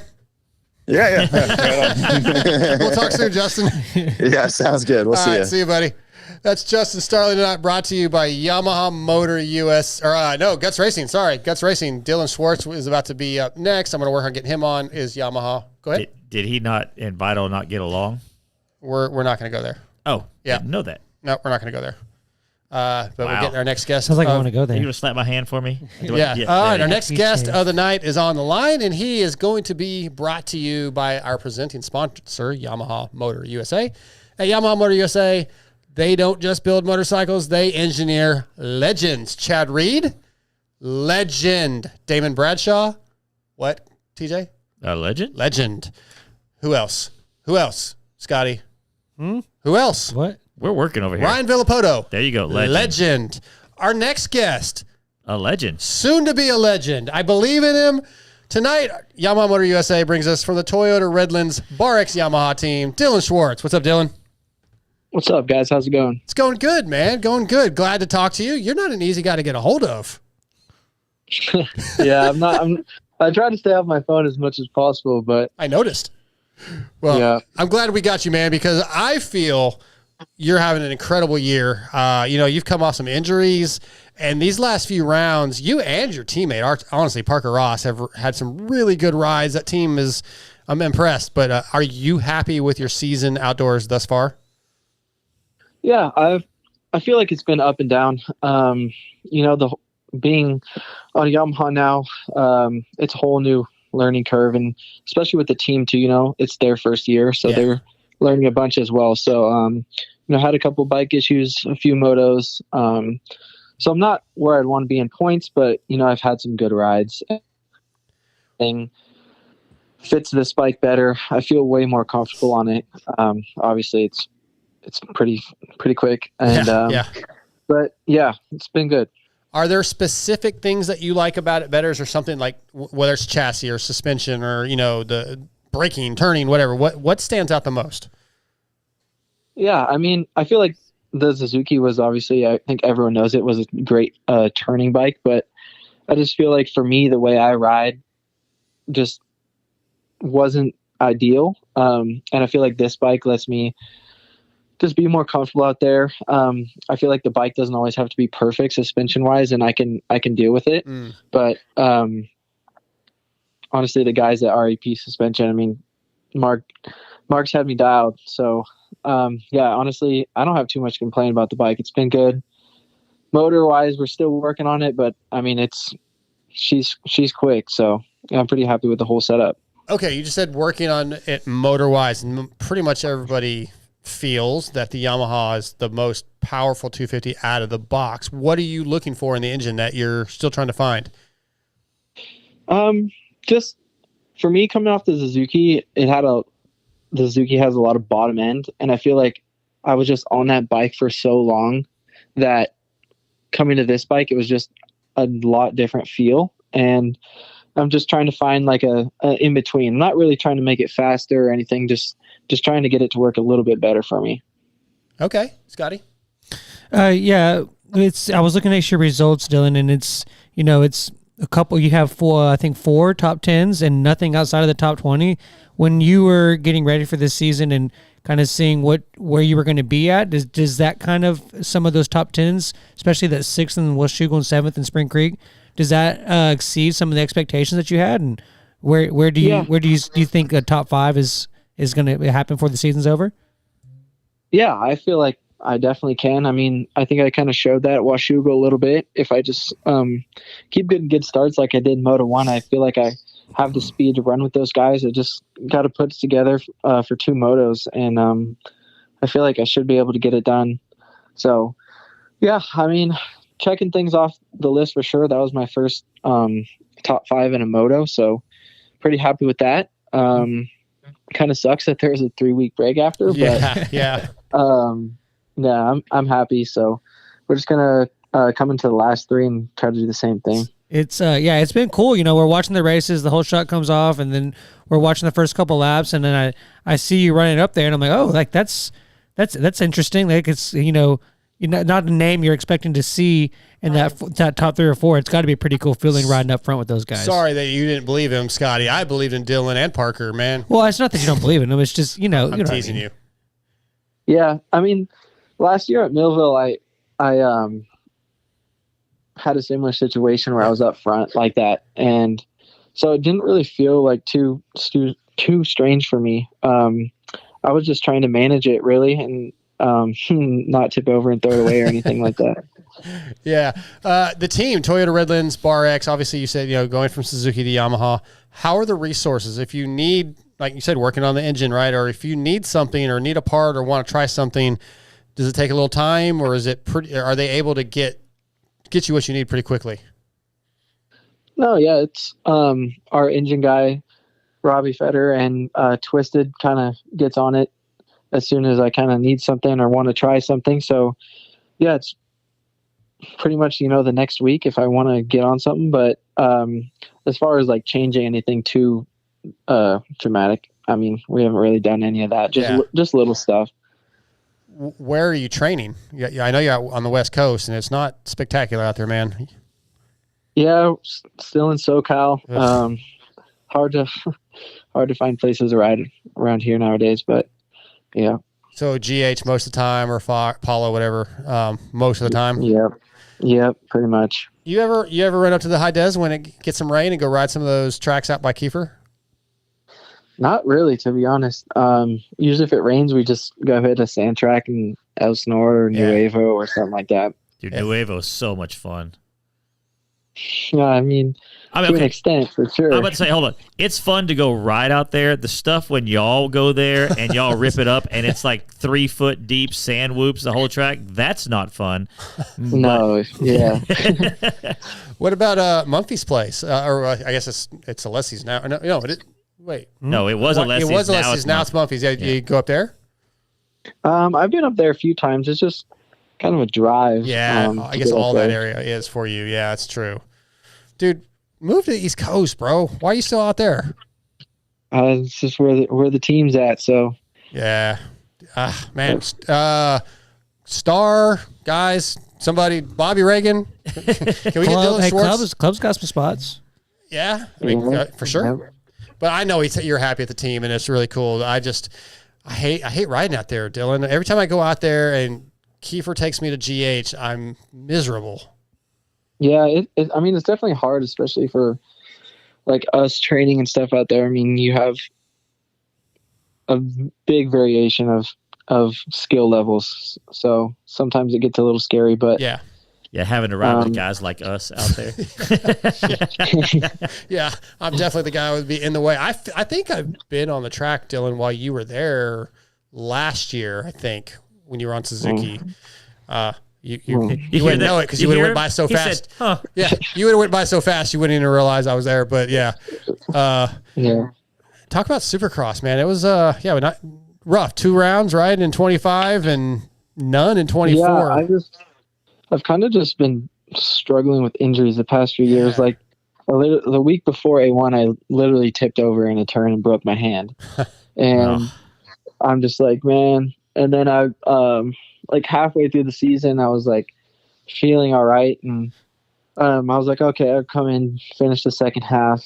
And then I ended up just getting like a sickness, and I was just really tired and couldn't even make it through heat race. So then I just sat that out and got that figured out for outdoors and kind of just regrouped. But yeah, I mean, the injuries that I've had the past 2 years haven't been ideal, especially just being before Supercross and just missing out the past 2 years in Supercross, which kind of sucked. When you say that, and I don't want to get into your medical stuff, but was it overtraining? I know I hear a lot of that guys, especially the guys like you that are on the cusp of really getting into the top of the pack fight. They just keep pushing themselves too far. Like what is it, the kind of stuff you're dealing with? It was more of like it wasn't like anything from like overtraining or anything like that. It was more of like my body not working properly.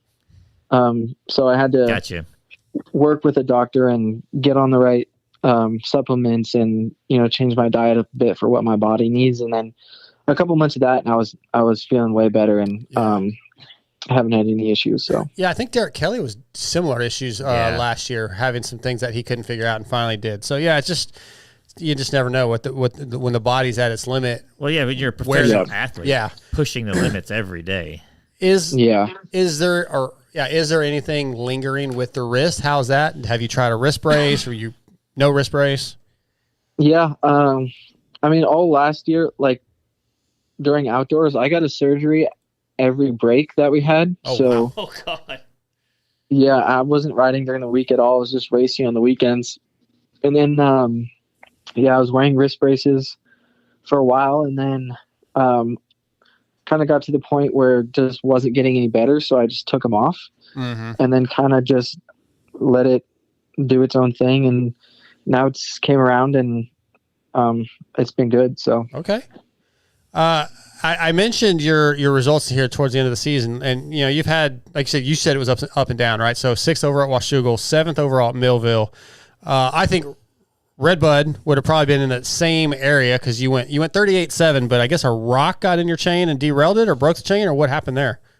Yeah, the left after the Rocco's leap, I just went into it, and somehow a rock went in between the chain and the counter sprocket and locked the bike up. Oh, jeez. And I mean, I think I was in 6th at that point. Yeah, so yeah. Not a deal, but I mean, it's just little stuff like that that's been happening a few times this year.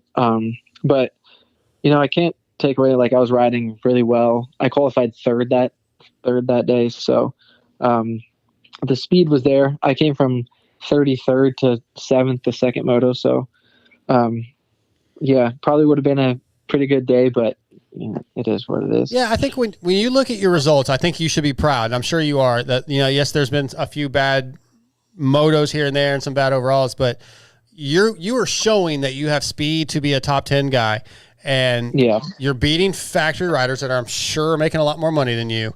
And dude, it's impressive, man. I that's why I've been trying to get you on the show and trying to get a hold of you, because I think your riding's really good, and it's just it's cool seeing your name pop up. You may not get a lot of TV time, but when I see your name scroll through there in the top 10, I'm like, hell yeah. So just keep plugging along, dude. I think you're gonna close out the season really strong. And again, nothing against Bar X, but I mean, maybe something pops up that, where you can get a little more money, or who knows, but or even if not, you stay at Bar X and still get a top 10. I think that's a really good goal, I think.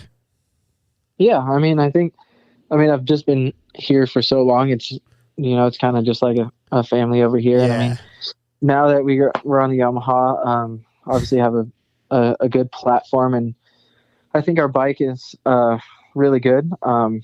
Obviously me and my teammates have got some good starts, so I don't think we're down on power or anything like that. So yeah, it's been good. Yeah, clearly not. Yeah, well, then stay there then, man, and it's a good opportunity. And yeah, I didn't look. That's on me. I should have looked. You're in 11th overall in points. I don't know how far out of 10th you are, but dude, there's 3 races left, I think. So yeah, let's kick some ass these last few races and get in that top 10. Yep. That's the goal. Well, Dylan, thank you for jumping on here tonight for a little bit, and we'll be definitely following you the rest of the season. All right, sounds good, guys. All right, thanks, man. See ya. Yep, bye. See ya. Dylan Schwartz tonight, brought to you by Yamaha Motor USA. We got a couple segments we can jump into to finish this thing out, unless there's any topics that stand out you guys want to get to. I was just laughing that Tay right now, Table Jam, is in the lead for the grill your ass off thing. Well, we're one segment away. I know. We're going to do the TBolt USA top 5, and then we're doing grill your ass off, bring the heat. So whoever's in that top spot, but you got to ship it to Australia. Jesus, man. What are you gonna do? What the hell? Grill your ass. Jeez. That won't. Don't worry, the chat will understand. Nobody will. Nobody will ever give you a hard time on that. Jason's a vet. Jason, who owns Grill Your Ass Off, he's a vet. He might say, "Screw Australia." No, that's I'm joking. Yeah, I remember the Great Australian American War. Yeah, we don't like those guys. Yes, I'll ship it to frickin' Australia. Sure. About 3 months. He's shipped. He's shipped I'll us open the Tim Tams box and just put like the envelopes in an envelope, the little packets, and just ship it. Fold the box up and ship it and as it'll mail. fit in there. He's shipped us Tim Tams. Yeah, dude. You know what? Speaking of that, Moose, it's time for a new care package, buddy. Just no Vegemite. I'm off on them. Yeah, no Vegemite. That was so bad. I'm trying not to be. Tay was trying to tell me like it's like butter and toast and like coffee or something like that. It's good. Yeah. No. All right. We tried that. We tried it with. Did we do butter on the toast when we did it? Or we just do toast? I don't remember. Whatever it was was disgusting. Okay, TBolt USA top 5. If you are a pit bike enthusiast and love shredding around on a CRF 110, a KLX 110 or whatever you have, you need TBolt USA. I don't know. I have no idea. It's better than you need TBoltUSA.com. Bookmarked on your web browser. TBolt USA is a pit bike supply site that is everything you need for your pit bike. You can find handlebar kits featuring BBR and Pro Taper bars, D&M shocks, and even full bikes from YCF, Pitster Pro, and Piranha. TBolt USA has it all. They even have stuff for the Chinese bikes that are so difficult to find. You'll find pit bikes, engine, and parts at TBoltUSA.com. All right, the TBoltUSA.com top 5 this week is movies that should have been one and done. So why the hell did you make that sequel? Scotty, go first. Alrighty. I don't have a list, but I have a couple and honorable mentions. Is that what you're going to say? I have a list. Oh, okay. I'm just used to what you normally say. Yeah. I was like, are you for real? Then when you said it was him, I was like, oh, yeah, that makes sense. No, I've been better about having a list. Yeah, I know. Go ahead. Avatar. The second one was just mostly just CGI. It was like it was not as good. I agree. Yeah. Wait. The first one was almost all CGI. I mean, I get that it's mostly CGI, but like movie. Go ahead. Sorry. my point is that like the first one was like the story of him like becoming the Avatar. Yeah. Okay. Anyways, I got you. The second one kind of felt yeah pointless almost, just to make another one. Joe Dirt. I didn't know there was a second one. Yeah. You don't go watch it. It was god awful. I bet Amber knows all. Like those are the kind of movies she loves. I love Joe Dirt. It's so good. Dumb and Dumber. Dumb and Dumber 2 was I don't terrible. think I've ever seen that one. Never seen it. The second one. Yeah, it was terrible. Well, they did one where it was like a prequel with like different actors. That one sucked too. But then they like actually did another Dumb and Dumber, and it was bad too. Okay. I haven't even watched it, and I don't plan to because it just came out on Friday, and it's been getting bashed as Happy Gilmore 2. That's really good. Okay, so I don't think I'm going to watch it. I'm going to interrupt you just for a second, as I do. That's it. I say I almost put it on my list. I caught the last 40 minutes of it because Amber and her girls were watching it, and I didn't think it was funny at all. I didn't laugh one single time. It felt like they were just forcing the old jokes again. Yeah. But I've seen nothing but positive reviews out of it from everybody that I know loves it. I'm not going to say I love it. It was a very good sequel. You must not be on Instagram because Instagram is tearing it apart. Yeah, it's mostly my friends on Facebook that keep saying, I watched it and it was good. They're honestly not capable of making movies like they did in the 90s. It just doesn't. But see, here's the thing. I don't find those movies funny anymore. Like if I watch Happy Gilmore or... The first Happy Gilmore still holds up. It's my favorite movie of his. Yeah. But I don't love him like I did in the 90s. I like Mr. Deeds. Mr. Deeds was anyway, good. Continue your list. I'm sorry. And then the ones that they just keep making like too many of, like Airbuds like or Sharknado. Wait, or what was the first one? Oh, Air, where they just like they still make stuff like that where they just keep continuing like. You know what were actually funny when I was growing up was the Ernest movies. I hated those. I was a little kid though. Yeah. Oh, yeah, that was fine. You want to do yours? Sure. Zoolander 2. Okay. I only got like 4 of them. Independence Day 2. Okay. Which was just... I never saw it. Was it bad? It was just... there's no reason for it. I'm changing my 5th one. What was it? Twisters. That was terrible. Most of these sequels that you guys have talked about so far. You're doing yourself a favor. Yeah. Don't go watch them. Coming to America. Yeah, that was like, come on, like that was a money grab one. I don't feel like the Adam Sandler's one was. That's Eddie was in that, right? Yeah. And then he just did Beverly Hills Cop 2 a couple years ago. That was terrible. Was it or bad 3? Too? Was Beverly it Hills bad? Cop 3? Yeah, I watched like. And the number 1 movie that should have never been made. I know what you're gonna say. What do you think it is? I think you're gonna just. Is it what you said before the show started? To mess with me? Oh no. Okay. No. None of those should have been made. Caddyshack 2. Yeah. It was so bad. I never saw it. Was it really that bad? It was a full-on money grab. It didn't even have any of the people in it. It was just it was, the first Caddyshack is great. Yeah, the first Caddyshack is amazing. All right. My list is way better. Clerks. Okay. Clerks 2 should have never been made. No, Clerks 1 should have never been made. That's one of the best movies of all time. No, Clerks 2 is better. 100%. You're an idiot. It's so much. Don't play it. It's so much better. Clerks is so classic. Clerks 2 is lame. Hilarious. That tells me all I need to know about you. I need to go watch those. I've only seen like pieces. You're the guy that didn't like Ozzy. It's not that I didn't like him. I just didn't ever listen. Clerks 1 is amazing. Clerks 1's fine. It's a fine prequel. The Crow should have never been another one. Yeah. Never seen that. First one with Brandon Brendan Lee. Oh. Jaws should have been the only. No more. Jaws 2, Jaws Revenge, saw the Jaws second 3D. Should never been. Speed. I never. I didn't even know. I was looking at a list of bad sequels. I didn't even know they made you a were Speed cheating. 2. You couldn't think of your own list. I didn't use hard. I didn't use any of them that I saw on Yeah, that Speed list. 2 was like on a ship. And Keanu, Oh, I didn't even know that they made Was that. Keanu in it? Keanu was not in it. Just Sandra. Grease. I never. Wait, like Grease? Grease 2. There was like, isn't that a musical? Yeah. I can't stand musicals. They should have never made the first one. I the never first one's seen good. it. I put that on my list and I was like, you know what though? As a little kid, I had such a big crush on Michelle Pfeiffer in Grease 2. And she sang the song called Cool Rider. I'm still not. And I was in love with her, but then the movie should was stop. terrible. It was just she was hot. Boondock Saints did not need a second one. The first one was amazing. The second saw one was it. terrible. I think that isn't that the way the Mr. Pink. No, that's that's Tarantino and Yeah. Reservoir Dogs. Reservoir Dogs. Reservoir Dogs is good. Yeah. Dude, like I remember like when I was like a teenager, like 18, 19, everybody talked about like how great Boondock Saints was, and like I was like, so good. I didn't I like the it. cartoon Boondocks. That's cool. No, I love Boondock Saints. But I bought the second Boondock Saints on Blu-ray. Going, I can't wait! I can't wait! It was terrible. It wasn't. It was basically the same movie. It. It doesn't I got surprise a me. movie story at the end to tell y'all. Go ahead, because I think that's my list. Yeah. So you were talking about Speed.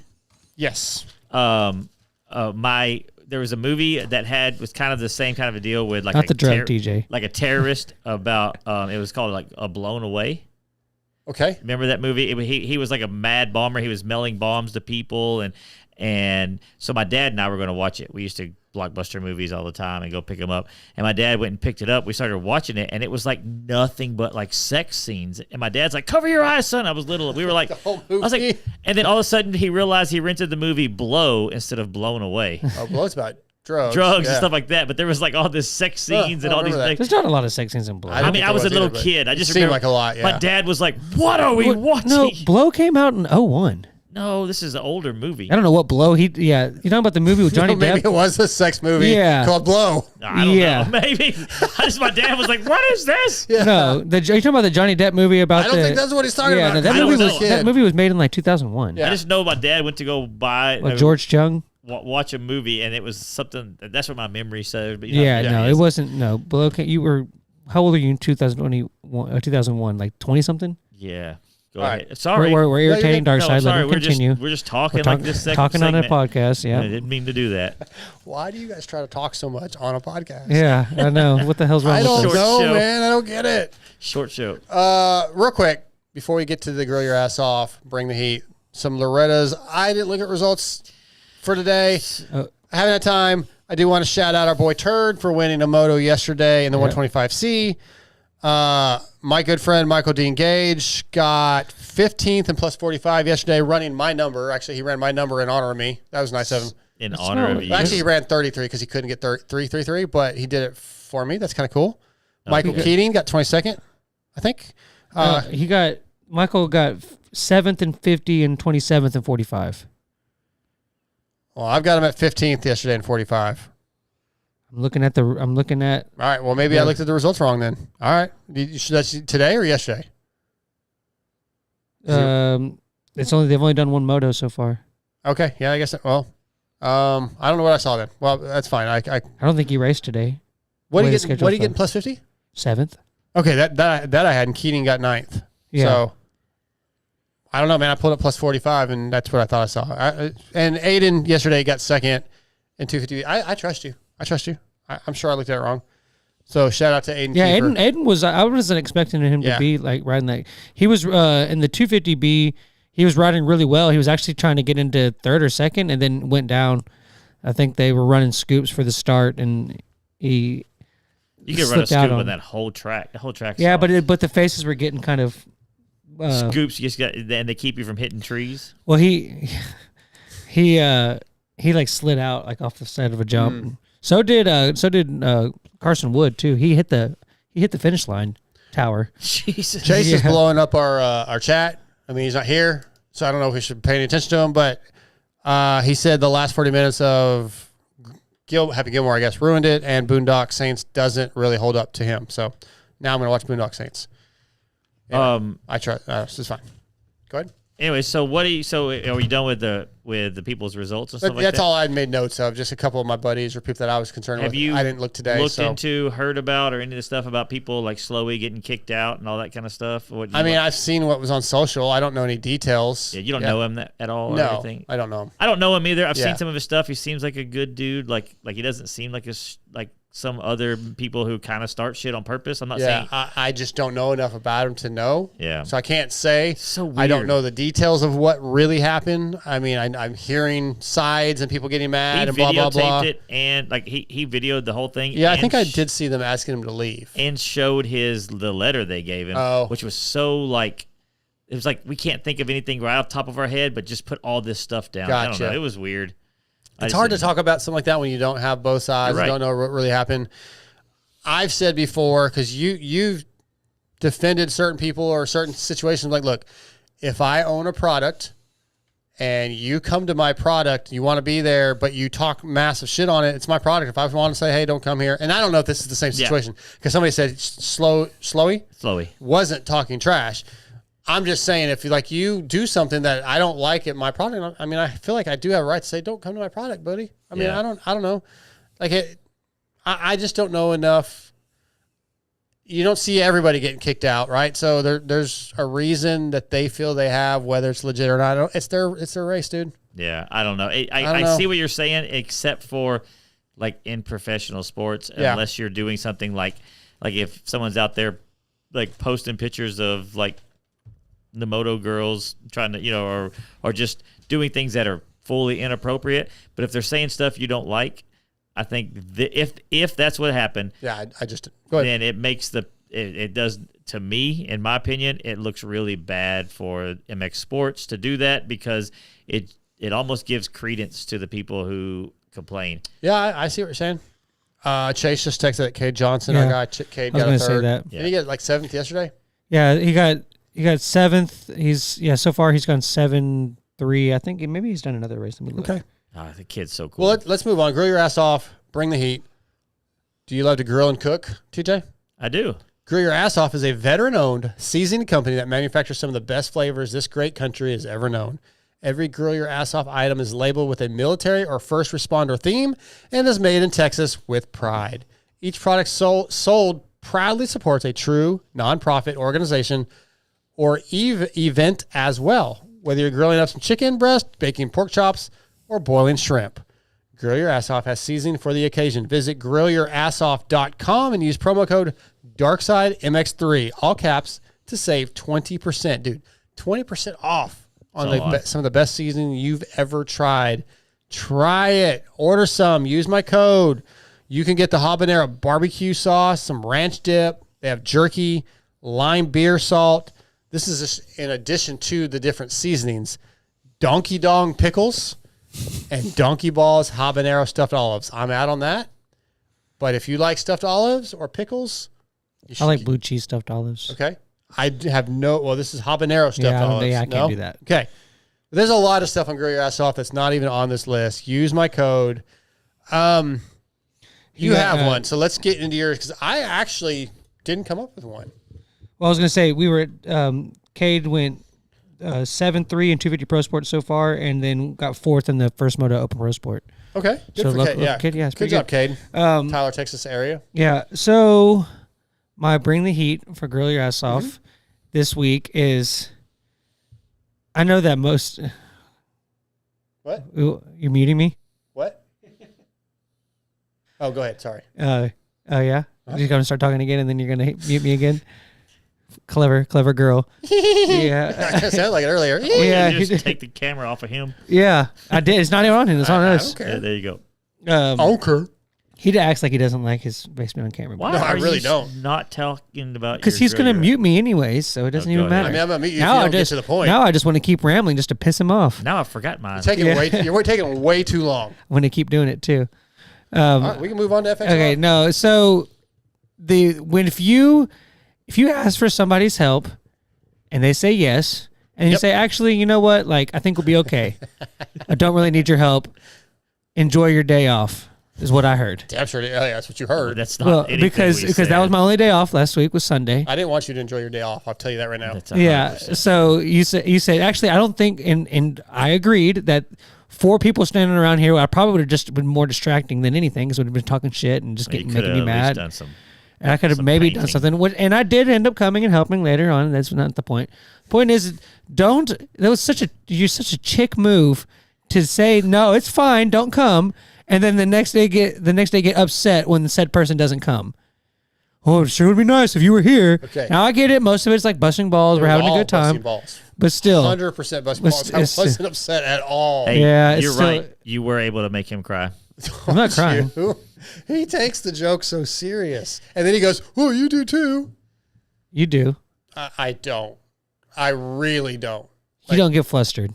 Oh, I definitely get flustered. I don't get upset. Frustrated? About you making fun of me, though. When you make fun of me, I usually say you're right, actually. Yeah. Oh, I get it. Like no, you weren't needed. Yeah. What's going on? I know it wasn't needed. That's why I didn't show up. But it was like I sent you a so photo. So you can't bust my balls on that.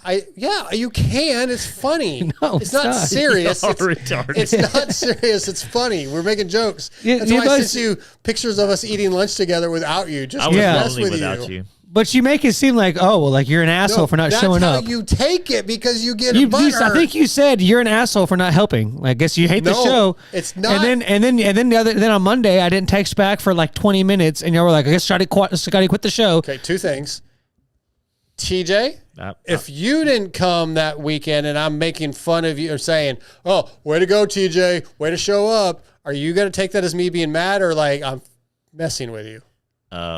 I guess, obviously, I'm going to take it as you're just messing with me because that's what you were doing. Absolutely.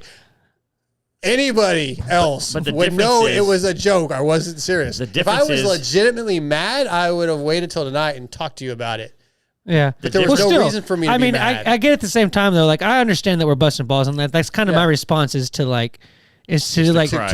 No, not to cry, but to, like, call you out on the busting balls because there's no reason for you to bust my balls.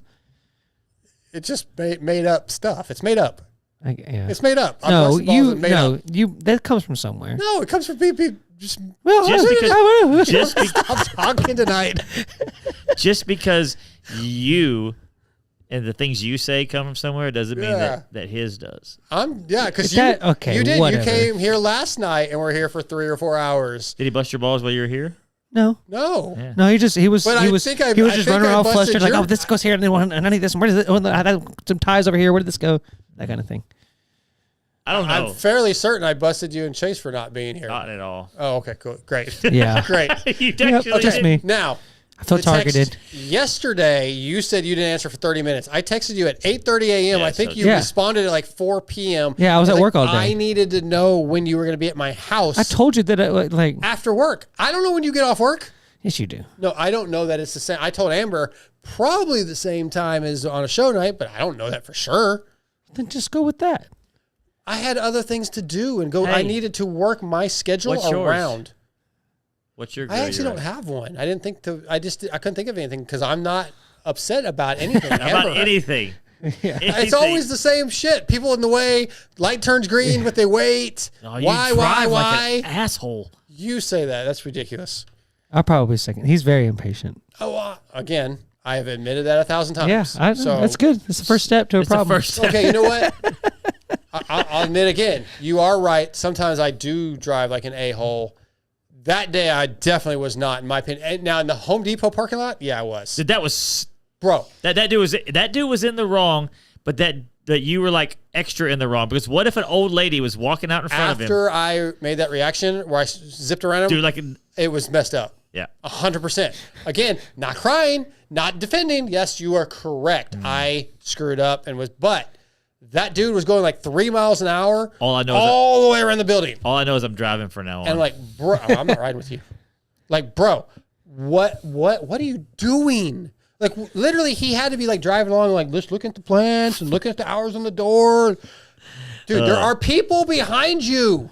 Fully says, one word at a time. Would you all stop fighting?